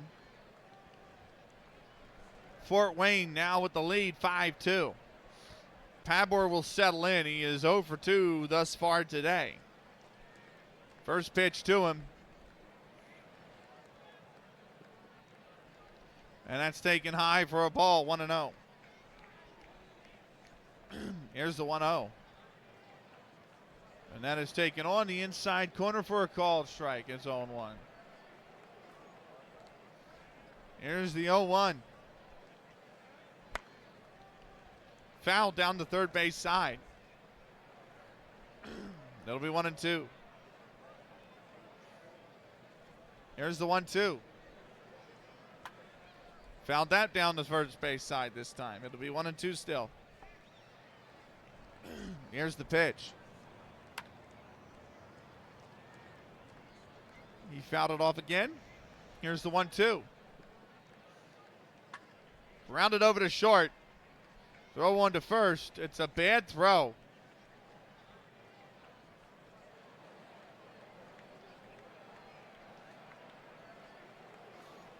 It's a throwing error, so E6. Shortstop Dickie Flowers with his second of the game. And the leadoff runner is on second base for New York. Maybe a chance to answer right back. George Ewell steps in. Ewell is 0 for 2 himself. Here's the first pitch to Ewell. He's grounded that foul.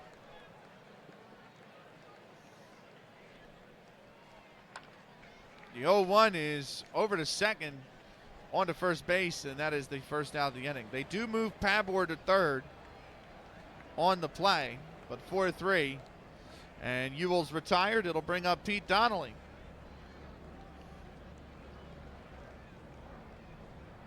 Donnelly's 1 for 2. Here's the first pitch to him. He checks swing. They look at the guy at third, the umpire at third.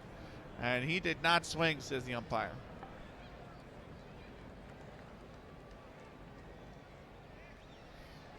Here's the 1-0. And that's going to get by the catcher. Coming in to score is Charlie Pabor, and it is 5-3 as New York get one back.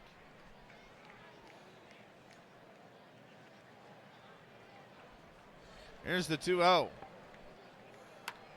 And that is popped up into left field.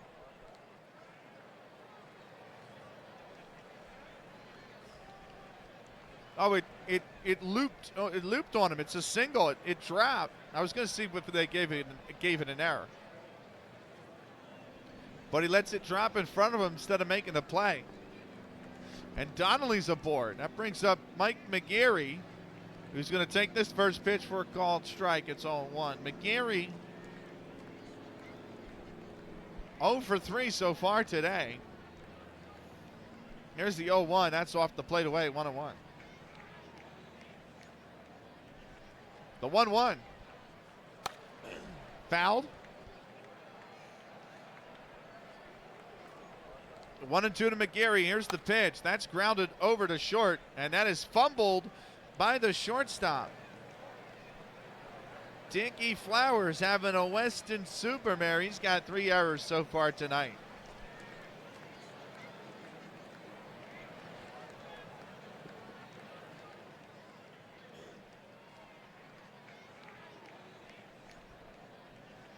That'll bring up Steve Bellin. He's 2 for 3. First pitch is taken outside, 1-0.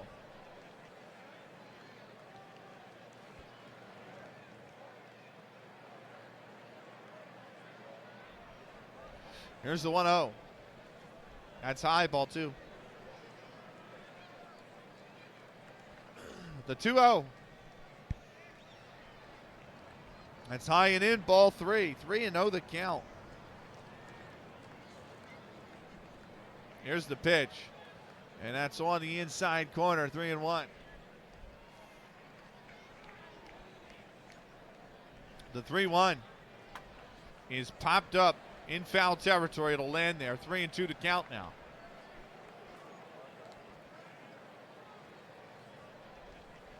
Full count, here's the pitch. That is lined into left, and that is going to land foul.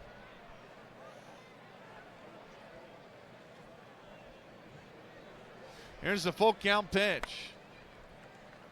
That is lifted into left, and this one is going to land foul again.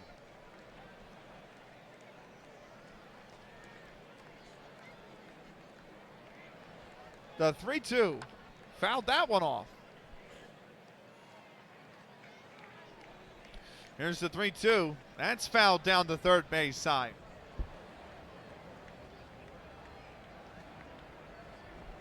Full count, here's the pitch. Fouled again.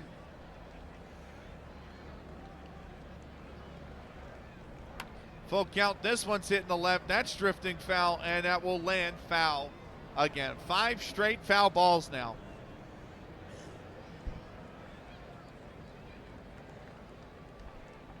The full count. Fouled again.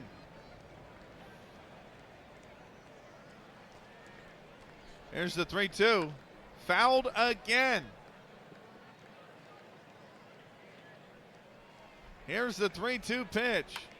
And this is foul.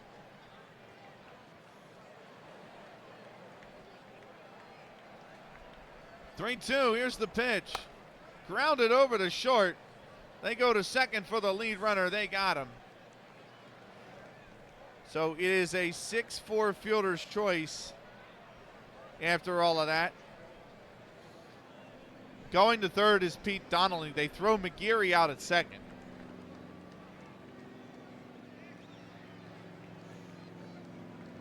And it's runners on the corners with 2 outs.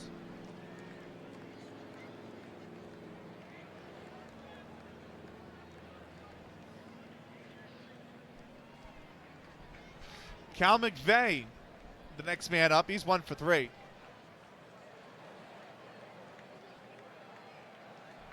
First pitch to McVeigh. He's fouled that into the seats, 0-1.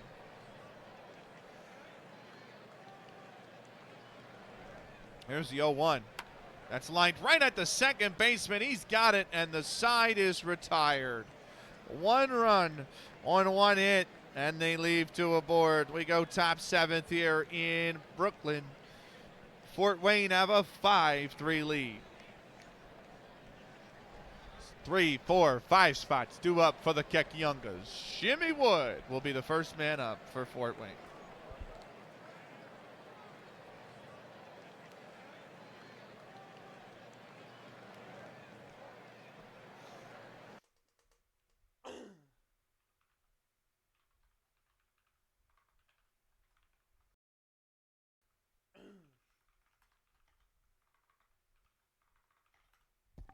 New ending means new sponsor. 10th Shadow is a very occasional but pretty cool streamer. Going through a playthrough of Nier Automata. Did some Silent Hill. Also did some Dead or Alive 6. Go give them a follow if you haven't already. The great gotcha game enjoyer 10th Shadow is our sponsor for tonight's 7th inning.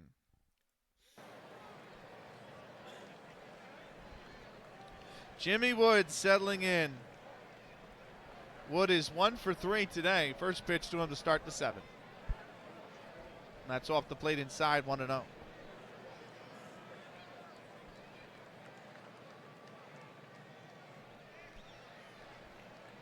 Here's the 1-0.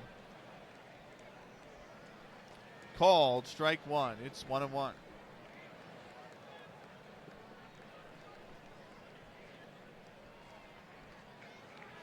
Here's the 1-1. And he's popped this up. Is that going to stay fair? It is. Fair ball, says the umpire. And Jimmy Wood has got himself a leadoff double. His second double of the game.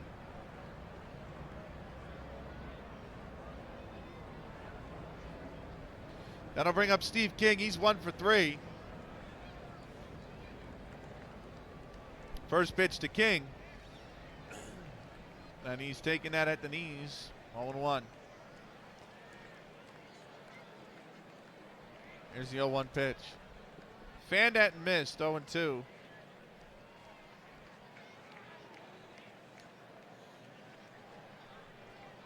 The 0-2, that's chop foul. Here's the 0-2. Inside, ball one. The 1-2. And that's inside, and it gets away from the catcher. It's a pass ball. Jimmy Wood takes third for free.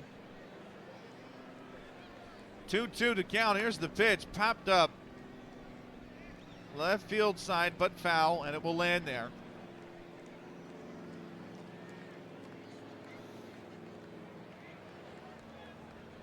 Here's the 2-2 again.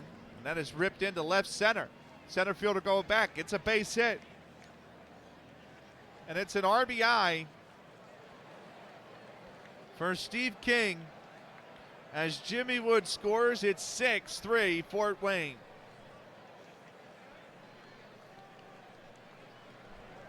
Harry Schaefer, the next man up. He's 0 for 3. First pitch to Schaefer. And that's called a strike, I believe. And it is called a strike. The throw over to second base, safe at second. So Steve King's got himself a stolen base. Here's the 0-1. Waved that and missed, 0-2. Here's the 0-2. That is in the dirt, and it gets by the catcher. Going to third base is Steve King.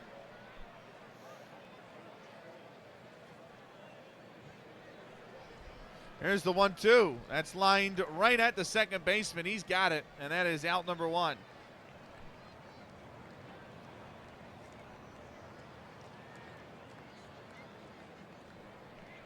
Here's Wes Fizzler. He's 0 for 3.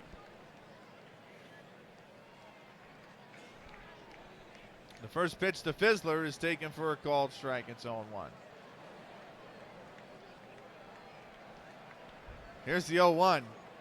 Waved at and missed, 0-2.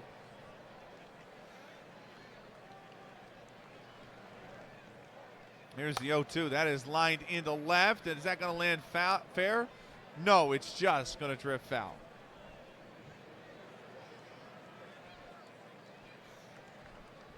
Here's the 0-2. That's high, 1-2. The 1-2.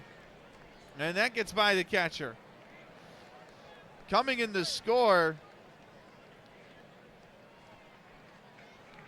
is Steve King, 7-3.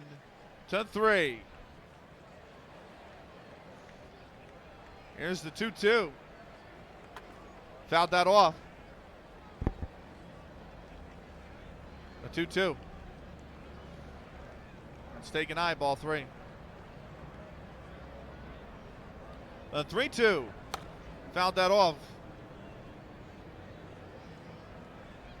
Here's the full count pitch.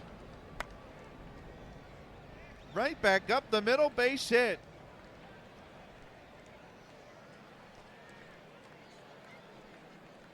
That'll bring up Fergie Malone. He is 1 for 3 so far today. First pitch to Fergie Malone.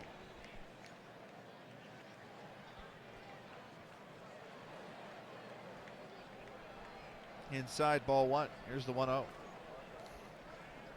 That gets by the catcher. And this time, Fizzler is going to run all the way to second.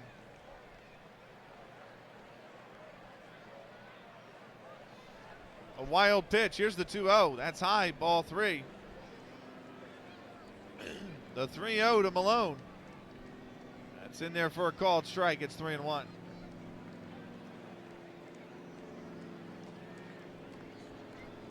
The 3-1. Fouled it off, 3-2. There's the full count pitch. Down the first base line. Pitcher's over to help. Safe is the call. He's beat the throw. Fizzler goes to third. It's an infield single. And now there's runners on the corners with 1 out. Dave Birdsall's the next man up. He's 1 for 3. Here's the first pitch to Dave. That's grounded over to second. They go to first for the lead run, or they go to first for the easy out. But it's an RBI 4-3 as scoring on the play is Wes Fizzler. Malone gets to second. It is 8-3 Fort Wayne. Here's George Zetlin. He's 2 for 3. First pitch to him, and he's ripped this in the left center base hit. And Zetlin's got himself the 3rd knock of the night. Going to 3rd is Malone. The runners on the corners with 2 outs now. Here's Dickie Flowers. First pitch to him, and he's grounded that right down the line. Is that going to be fair? No, it's foul. Flowers is 2 for 4 tonight. The 0-1 of Flowers is grounded over to second. The throw 1 to first is in time, and the side is retired. Right. 2 runs on 5 hits, and they leave 2 aboard. We go to the bottom of the 7th. 8-3. I'm sorry, 3 runs. 3 runs in that inning. 8-3 Fort Wayne.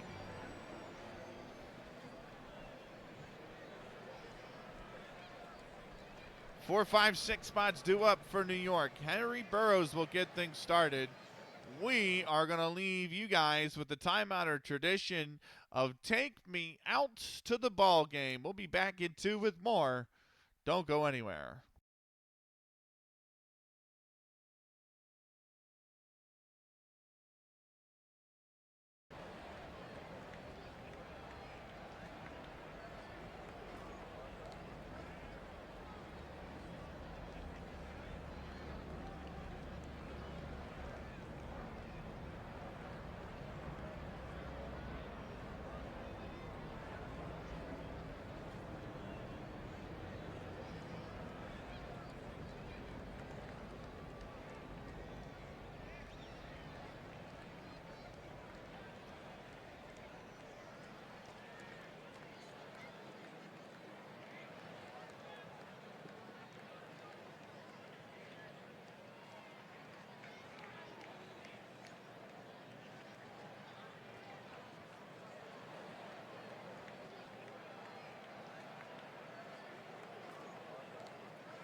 Well, you heard him. We're going to play ball. We're back. Bottom 7th. It is Harry Burroughs up to bat here for New York. First pitch incoming. And Burroughs lines that foul. Burroughs is 0 for 3 today. Here is the 0-1. And that is lined foul. We lost the sound. Hold on. We lost the sound of the bat. So if I go game log or I go box score and then go back, it should fix it. Here's the 0-2. That's high and away, 1-2. The 1-2 pitch. And where did that miss? That's 2-2.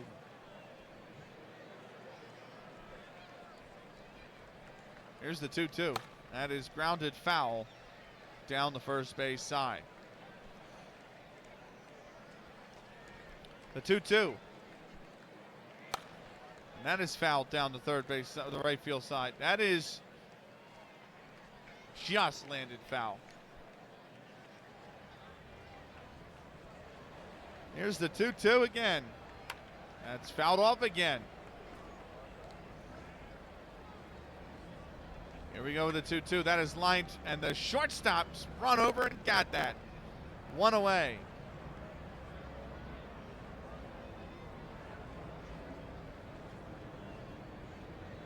I'll bring up Wayne Walters. He's 0 for 2. Here's the first pitch. It's taken for a called strike. It's 0-1. Here's the 0-1. And that is popped up in right field. Right fielder did not even have to move for it. He's got it. That brings up Art Allison, who's 0 for 3 today. First pitch to Allison. And check swing. And the home plate umpire is going to call that in there anyway. Thank you, A2, for the follow.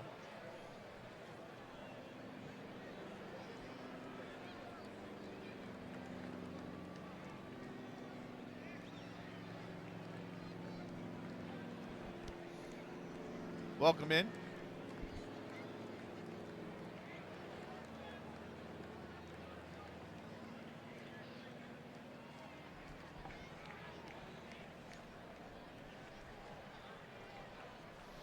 Here's the 0-1 to Art Allison. That's fouled down the third base side. 0-2 now. The 0-2 pitch. Inside, ball 1.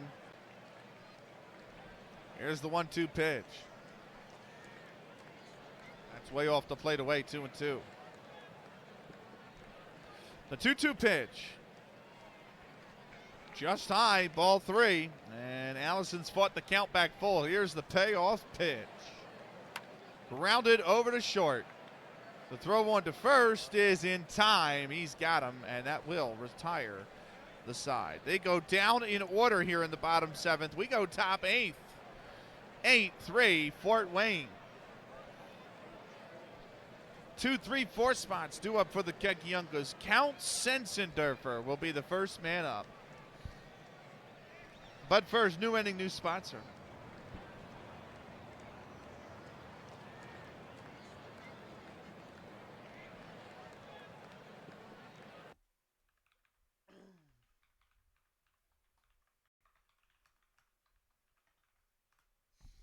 Lone Star is a really cool out-of-the-park baseball streamer who does something. Oh, my God. I pulled up a Summoner War clip. Lone Star.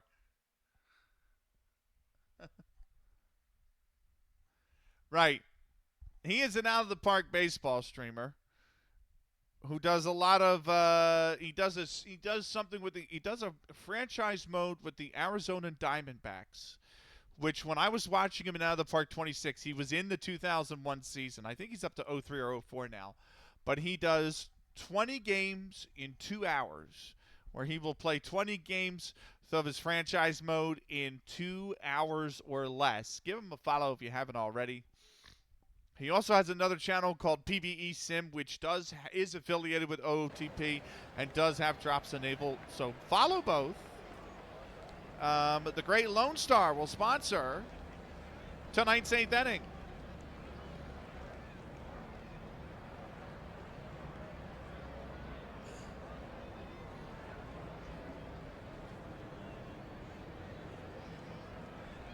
Oh, I didn't realize they replaced McClan. I'm sorry, that they replaced, box score real quick. I didn't realize they replaced Walters for the last at-bat last inning.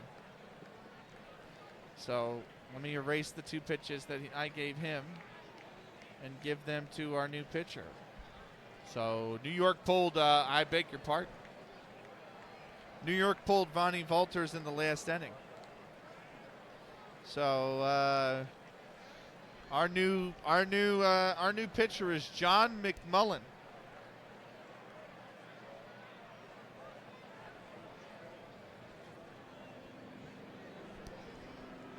And let me write him in the sheet here. John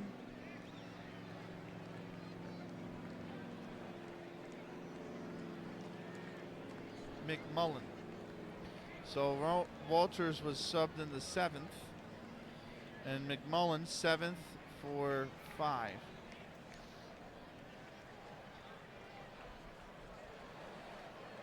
Right. Here's Sensender for 0 for 4, first pitch. He's taking that for a called strike. It's 0-1.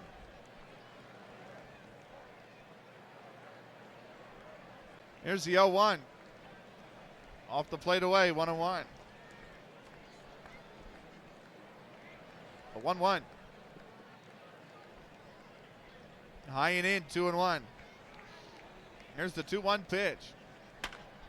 And that is shot right back at McMullen on an absolute rocket right back at him. And McMullen got his hands out and he made the catch. I don't know how he did, but McMullen absolutely held on. That was shot right at him. What a play from McMullen. 1 away here now.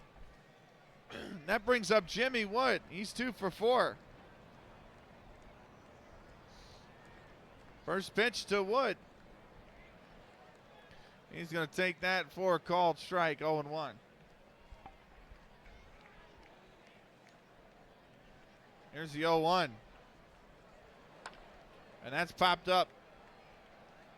And shallow right. First baseman's back there. He's got it. And Wood is retired.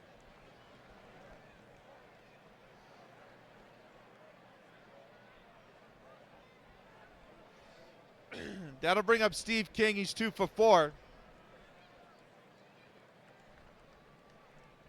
Here's the first pitch to King. That's high and in. Ball 1. Here's the 1-0. Right down broad. 1-1. The 1-1 pitch. Fouled that off. 1-2 now.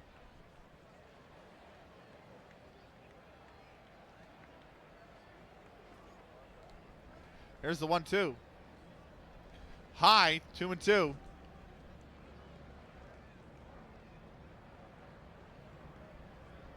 Here's the 2-2. Grounded over to short. The throw on to first is in time, and the side is retired. No runs, no hits, nobody left on base. We go bottom 8, and it's 8-3 Fort Wayne. 7, 8, 9 spots will be due up. No, I'm sorry. I believe it is I believe it's going to be the 8, 9, 1 spots due up. George Ewell will be the first man up. We're going to take a 90-second timeout. We'll be back with more in a minute and a half.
I had a Discord notification pop up like right as I came back. But welcome back. Bottom eighth.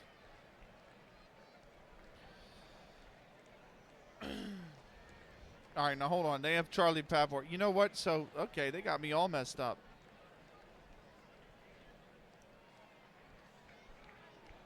So, who was the batter? That came, so, McMullen actually hit. Okay.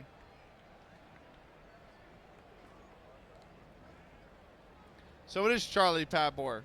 And it's the 7, 8, 9 spots. That's right, because they put their pitcher in the 5 spot. Right. All right, I've corrected the score sheet. My bad. Charlie Pavor is due up first. 7, 8, 9 spots for New York. Bottom eighth, they trail by 5. Here's the first pitch, too. Pavor. And he's fanned at that one, 0-1. Here's the 0-1. That's grounded foul. 0-2 now. Pavor is currently 0 for 3 today. Here's the first pitch to Pavor, or the first pitch. There's the 0-2 pitch, and that's high, 1-2. Here's the 1-2. Grounded over to first. Pitcher's over there, and he makes the play. And Pavor is retired. 3-1 on the putout.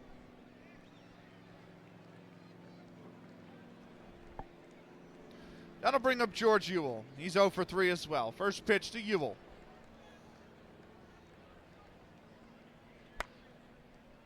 Lined foul into the seats down the right field side.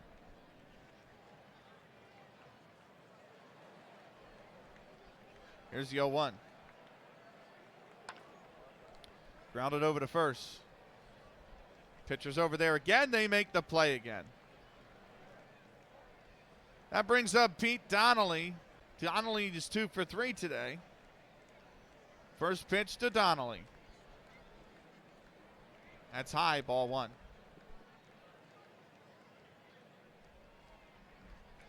Here's the 1-0. On the inside part of the plate for a called strike. It's 1-0. Here's the 1. I'm sorry, it's 1-1. Here's the 1-1. Waved at and missed. 1-2. Here's the 1-2 pitch. High and inside, ball 2. 2-2 now. Here's the pitch. That's high, ball 3. Full count, here's the pitch. Pop this up in right field. Right fielder takes about 3-4 steps forward and makes the grab. And the side is retired. No runs, no hits, nobody left on base. We go to the top of the 9th. It's 8-3, Fort Wayne. It's 5, 6, 7 spot for the Kekiongas. Harry Schaefer will be the first man to lead things off.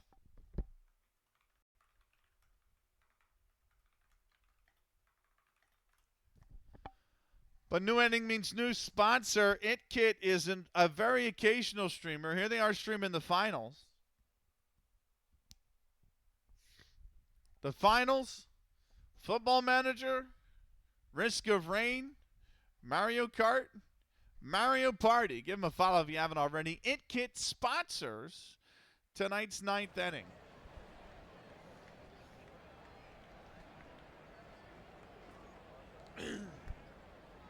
Welcome back, Viva La Stam. Harry Schaefer 0 for 4 today. Here's the first pitch from McMullen. That's taken high for a ball, 1-0. I love that emote, by the way. Here's the 1-0. And that's in there for a called strike, 1-1. The 1-1. And that is off the plate away, 2-1. Here's the 2-1. In there, 2-2. The 2-2 pitch is popped up deep into right, and that is just going to land on the foul side of the line. Here's the 2-2. That's lined right at the first baseman. He's got it. One away now.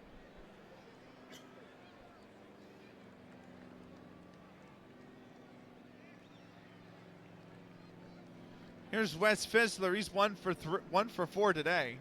First pitch is way off the plate. 1-0. The 1-0. That's high. 2-0. Here's the 2-0 pitch.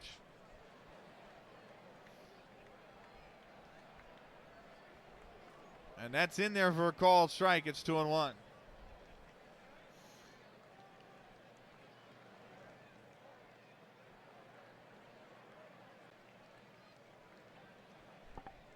Here's the 2-1. That's inside, ball 3. 3-1 to count. Here's the pitch. Fouled that one off. Count runs full, 3-2. The 3-2 pitch to Fizzler. That's lined right at the shortstop. He's fumbled it. He's fumbled the ball. He's dropped it out of his glove. That's an E6. It's an error on Pete Donnelly. It's Pete Donnelly's 3rd error of the game. And Fizzler gets aboard.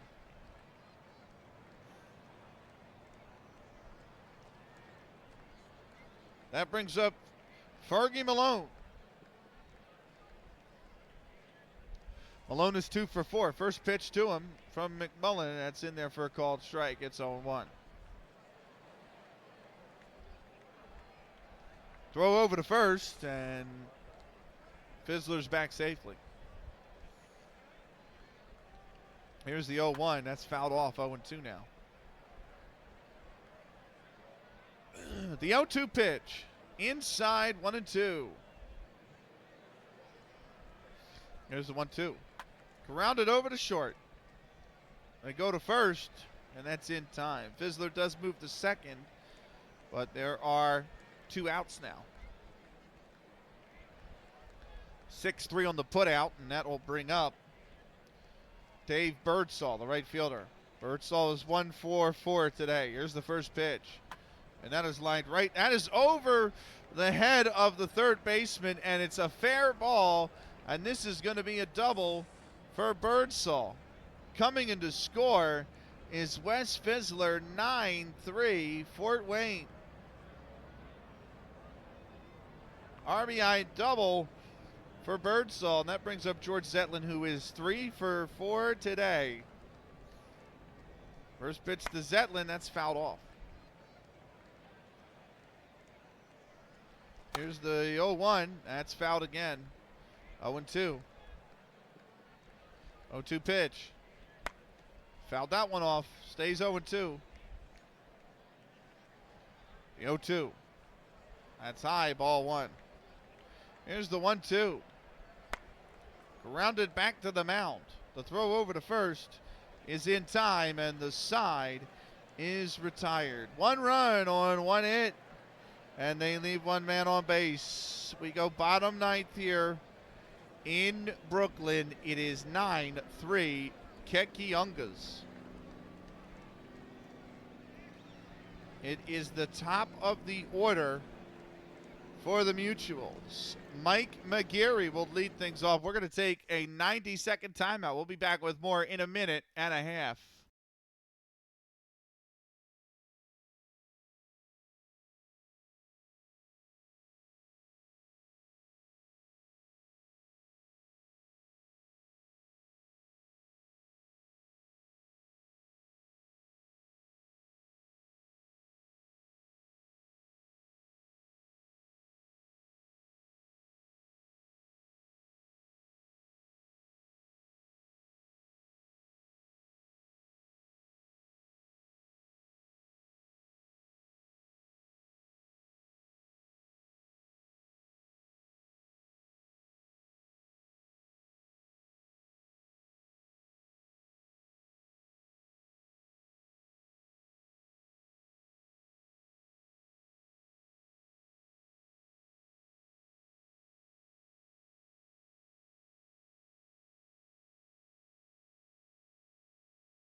Bottom ninth. And New York's back's against the wall. Mike McGarry settles in 0 for 4 so far today. We're going to kick off this bottom ninth. Here's the pitch. And that's fouled. There's the 0-1. Inside 1-1. There's the 1-1. High and away. 2-1. The 2-1 pitch. Right down broad. 2-2. There's the 2-2 pitch. Fouled that. Stays alive. 2-2. Here's the 2-2. The inside ball 3. The 3-2. Grounded over to first. First baseman's over there, and it's a bad throw. It is a bad throw, and McGarry, who waited for the pitcher to come over instead of stepping on the bag, is, McGarry is aboard, and it's Fizzler, who waited for the pitcher to come over instead of stepping on the bag, who gets the 6th error of the night. This has 7 errors. Who the hell got another error? Errors. Flowers, 3. I have that. Wood, I have that. Fizzler, I have that one. Schaefer. Oh, Zetlin. I didn't get Schaefer's.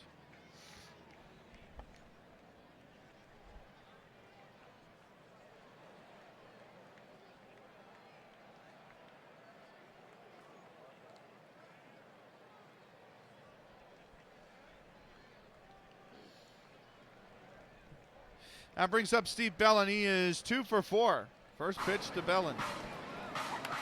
And he has shot this into right. That's drifting foul and will land foul.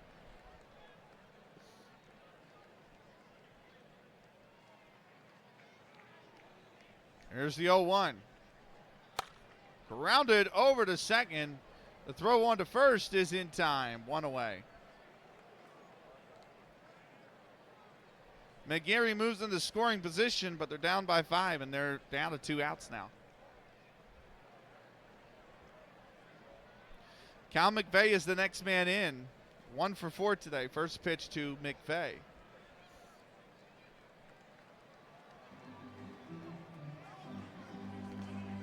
That's high, 1-0. Here's the 1-0. In there, 1-1. The 1-1. Where'd that mean? They say low. That looked right over the plate. 2-1 though. And 2-1 pitch is fouled. It'll be 2-2. The 2-2. High, 3-2. Here's the payoff pitch. Popped it up in the infield, right at the pitcher's mound. And Zetlin has it 2 away. And New York is down to their final out.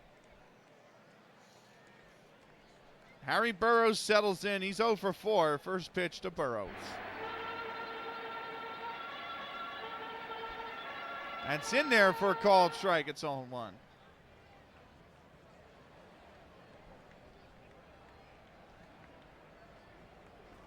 There's the 0-1 pitch. Swung on and missed. 0-2. And New York is down to their final strike. Here's the pitch. Off the plate, 1-2. The 1-2. And that's fouled. Stays alive, 1-2. The 1-2 pitch. High, ball 2. 2-2 now. The 2-2. Inside, ball 3. The full count pitch.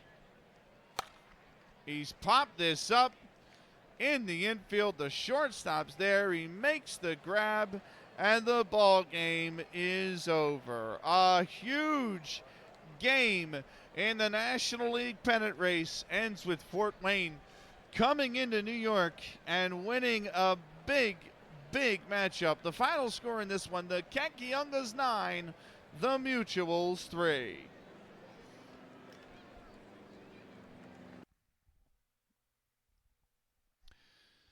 Fort Wayne win a big one here in the National League East. They have sole possession of the National League now by a half game over the Chicago White Stockings. New York Mutuals are a game back, and the Rockford Forest Cities are a game and a half back. Let's check the Troy Haymakers. I think have just moved 8 games back, and they have, I think, 10 games left in her season. We're going to do the total stats. We'll start with the visiting Fort Wayne Kekiongas. Dickie Flowers had 5 at-bats, 2 hits. He scored 1 run. He made 3 fielding errors. Count Sensendorfer had 5 at-bats. He did not have a hit. He did have an RBI, and he did strike out. Jimmy Wood had 5 at-bats. He had 2 hits. He scored 1 run. He made a fielding error. Steve King had 5 at-bats. He had 2 hits. I meant to say that Dickie Flowers, one of his hits was a triple, by the way. And for Jimmy Wood, both of his hits were doubles. Steve King had 5 at-bats, 2 hits. One was a triple. He had an RBI. He scored 2 runs. And he stole a base, and he struck out. Harry Schaefer had 5 at-bats and did not record a hit. He did score a run, however, and committed a fielding error. Wes Fizzler had 5 at-bats. He had 1 hit. He scored 3 runs and committed a fielding error. Fergie Malone had 5 at-bats. He scored 2 hits. He had 2 RBIs, and he scored a run. Dave Birdsall had 5 at-bats. He had 2 hits. One of his hits was a double. He scored 2 RBIs as well. And then finally, George Zetlin had 5 at-bats. He had 3 hits, and he had an RBI, and he committed a fielding error. Final totals for the Fort Wayne Kekiongas: 5, 10, 15, 20, 25, 30, 35, 40, 45 at-bats. Everyone had 5 goes. Runs: 1, 2, 3, 4, 5, 6, 7, 8, 9. Hits: 2, 4, 6, 7, 9, 11, 14. Doubles: 1, 2, 3 doubles. Triples: 2. Base on balls: 0. Strikeouts: 1. Let's see here. I'm sorry. Strikeouts: 2. 1 stolen base. No sacrifices. 1, 2, 3, 4, 5, 6, 7 RBIs. 7 fielding errors. We'll do the pitching statistics in a moment. For the hometown New York Mutual. I almost call him the hometown Mike McGeary's because he's the first guy on the lineup. What a name. The New York Mike McGeary's. No, the New York Mutuals. Mike McGeary, 5 at-bats, no hit, 1 run. Steve Bellin, 5 at-bats, 2 hits, 2 fielding errors. Cal McVeigh, 5 at-bats, 1 hit. Harry Burroughs, 5 at-bats, no hits, 1 run, 1 fielding error. Riney Walters, 2 at-bats, no hits, 1 base on balls. Art Allison, 4 at-bats, no hits. Charlie Pabor, where are all these? Oh, yeah, okay. Charlie Pabor, 4 at-bats, no hits, 1 run. George Ewell, 4 at-bats, no hits. Pete Donnelly, 4 at-bats, 2 hits, 3 fielding errors. And John McMullen, 1 at-bat, no hit. Totals for the New York Mutuals: 5, 10, 15, 20, 22, 26, 30, 34, 38, 39 at-bats.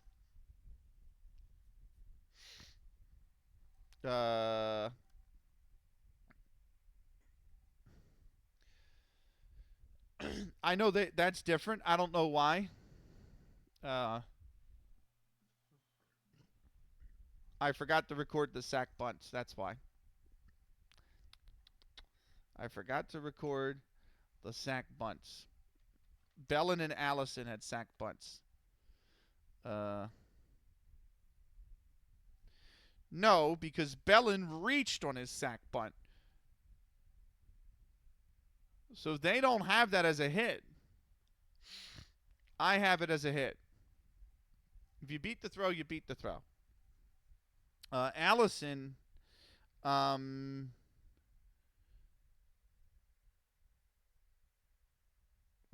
the hell was the sack bunt? Oh, it was the error in the first. That's not a sack bunt then. That's an error. Right.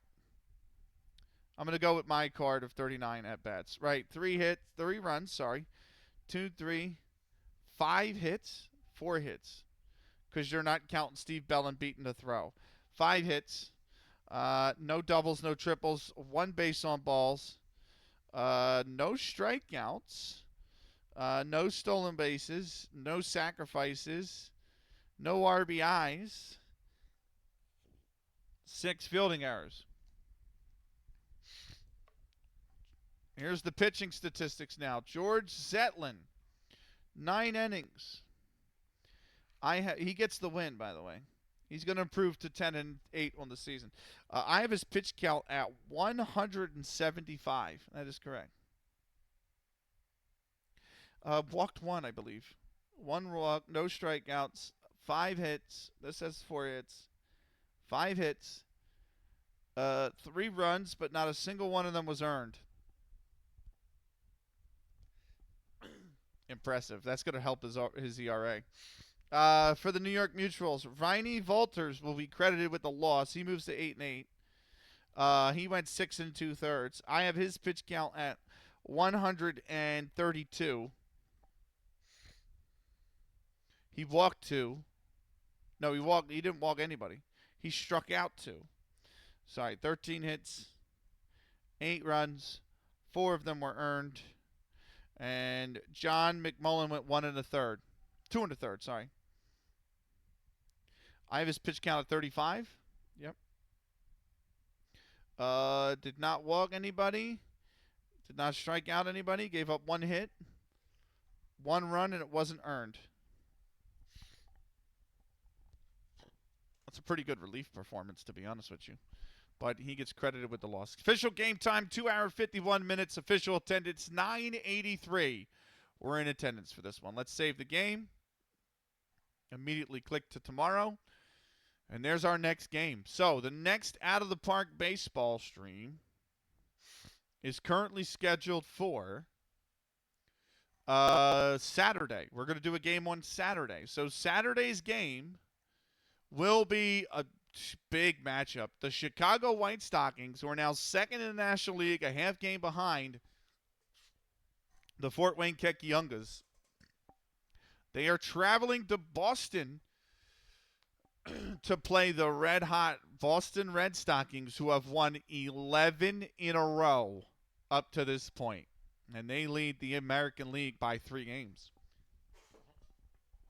Speaking of standings, let's check your standings, shall we? American League remains unchanged. Boston at the top, 12-2, 3 games ahead of Cleveland at 10-6.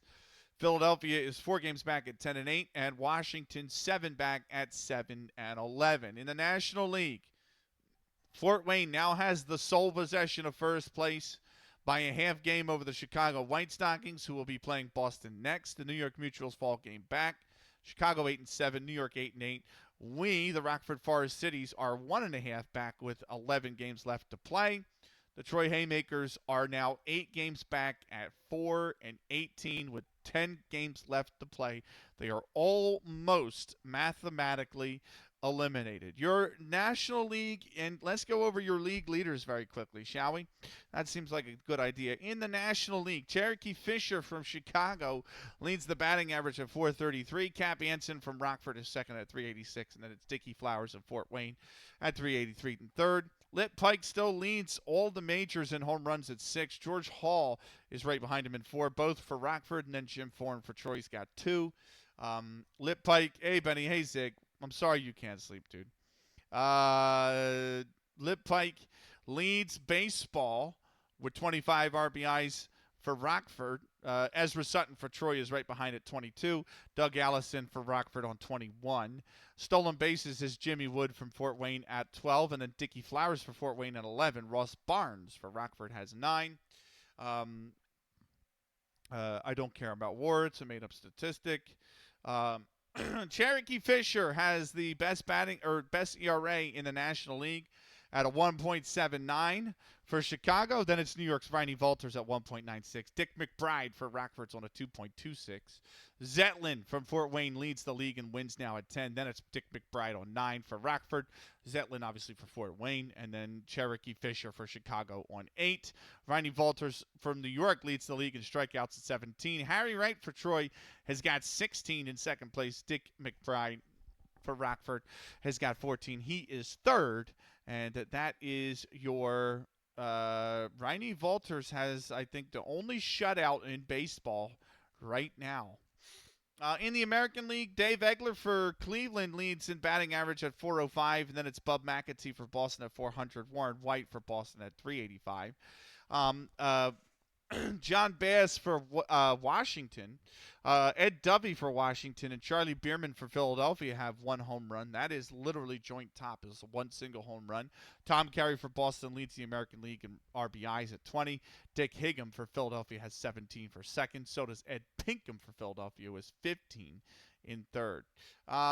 Stolen bases is Dave Egler for Cleveland at 13. Then Fred Cohn for Cleveland at 11. Denny Mack for Cleveland at 10. So Cleveland not afraid to swipe a base. Let's look at that ERA. In the American League, Oscar Bernard for the Red Stockings leads at a 2.43. Bobby Matthews for Philadelphia is on a 2.97. He's second. Al Pratt from Washington is in third at a 2.99. Oscar Bernard's 10 wins leads the American League. And Bobby Matthews for Philadelphia and Al Spalding for Cleveland are joint second with 9. Spalding for Cleveland, though, leads the league in strikeouts at 15. Oscar Bernard for Boston is second for 12. And Bobby Matthews for Philadelphia is in third at 9. And Frank Burrows has the only save in the majors right now. And those are your league leaders in stats. Next game is the 8th of July. The 8-7 Chicago White Stockings at the 12-2 Boston Red Stockings. Thank you so much for watching. If you're on the YouTube, we will see you in the next one. Until then, take care.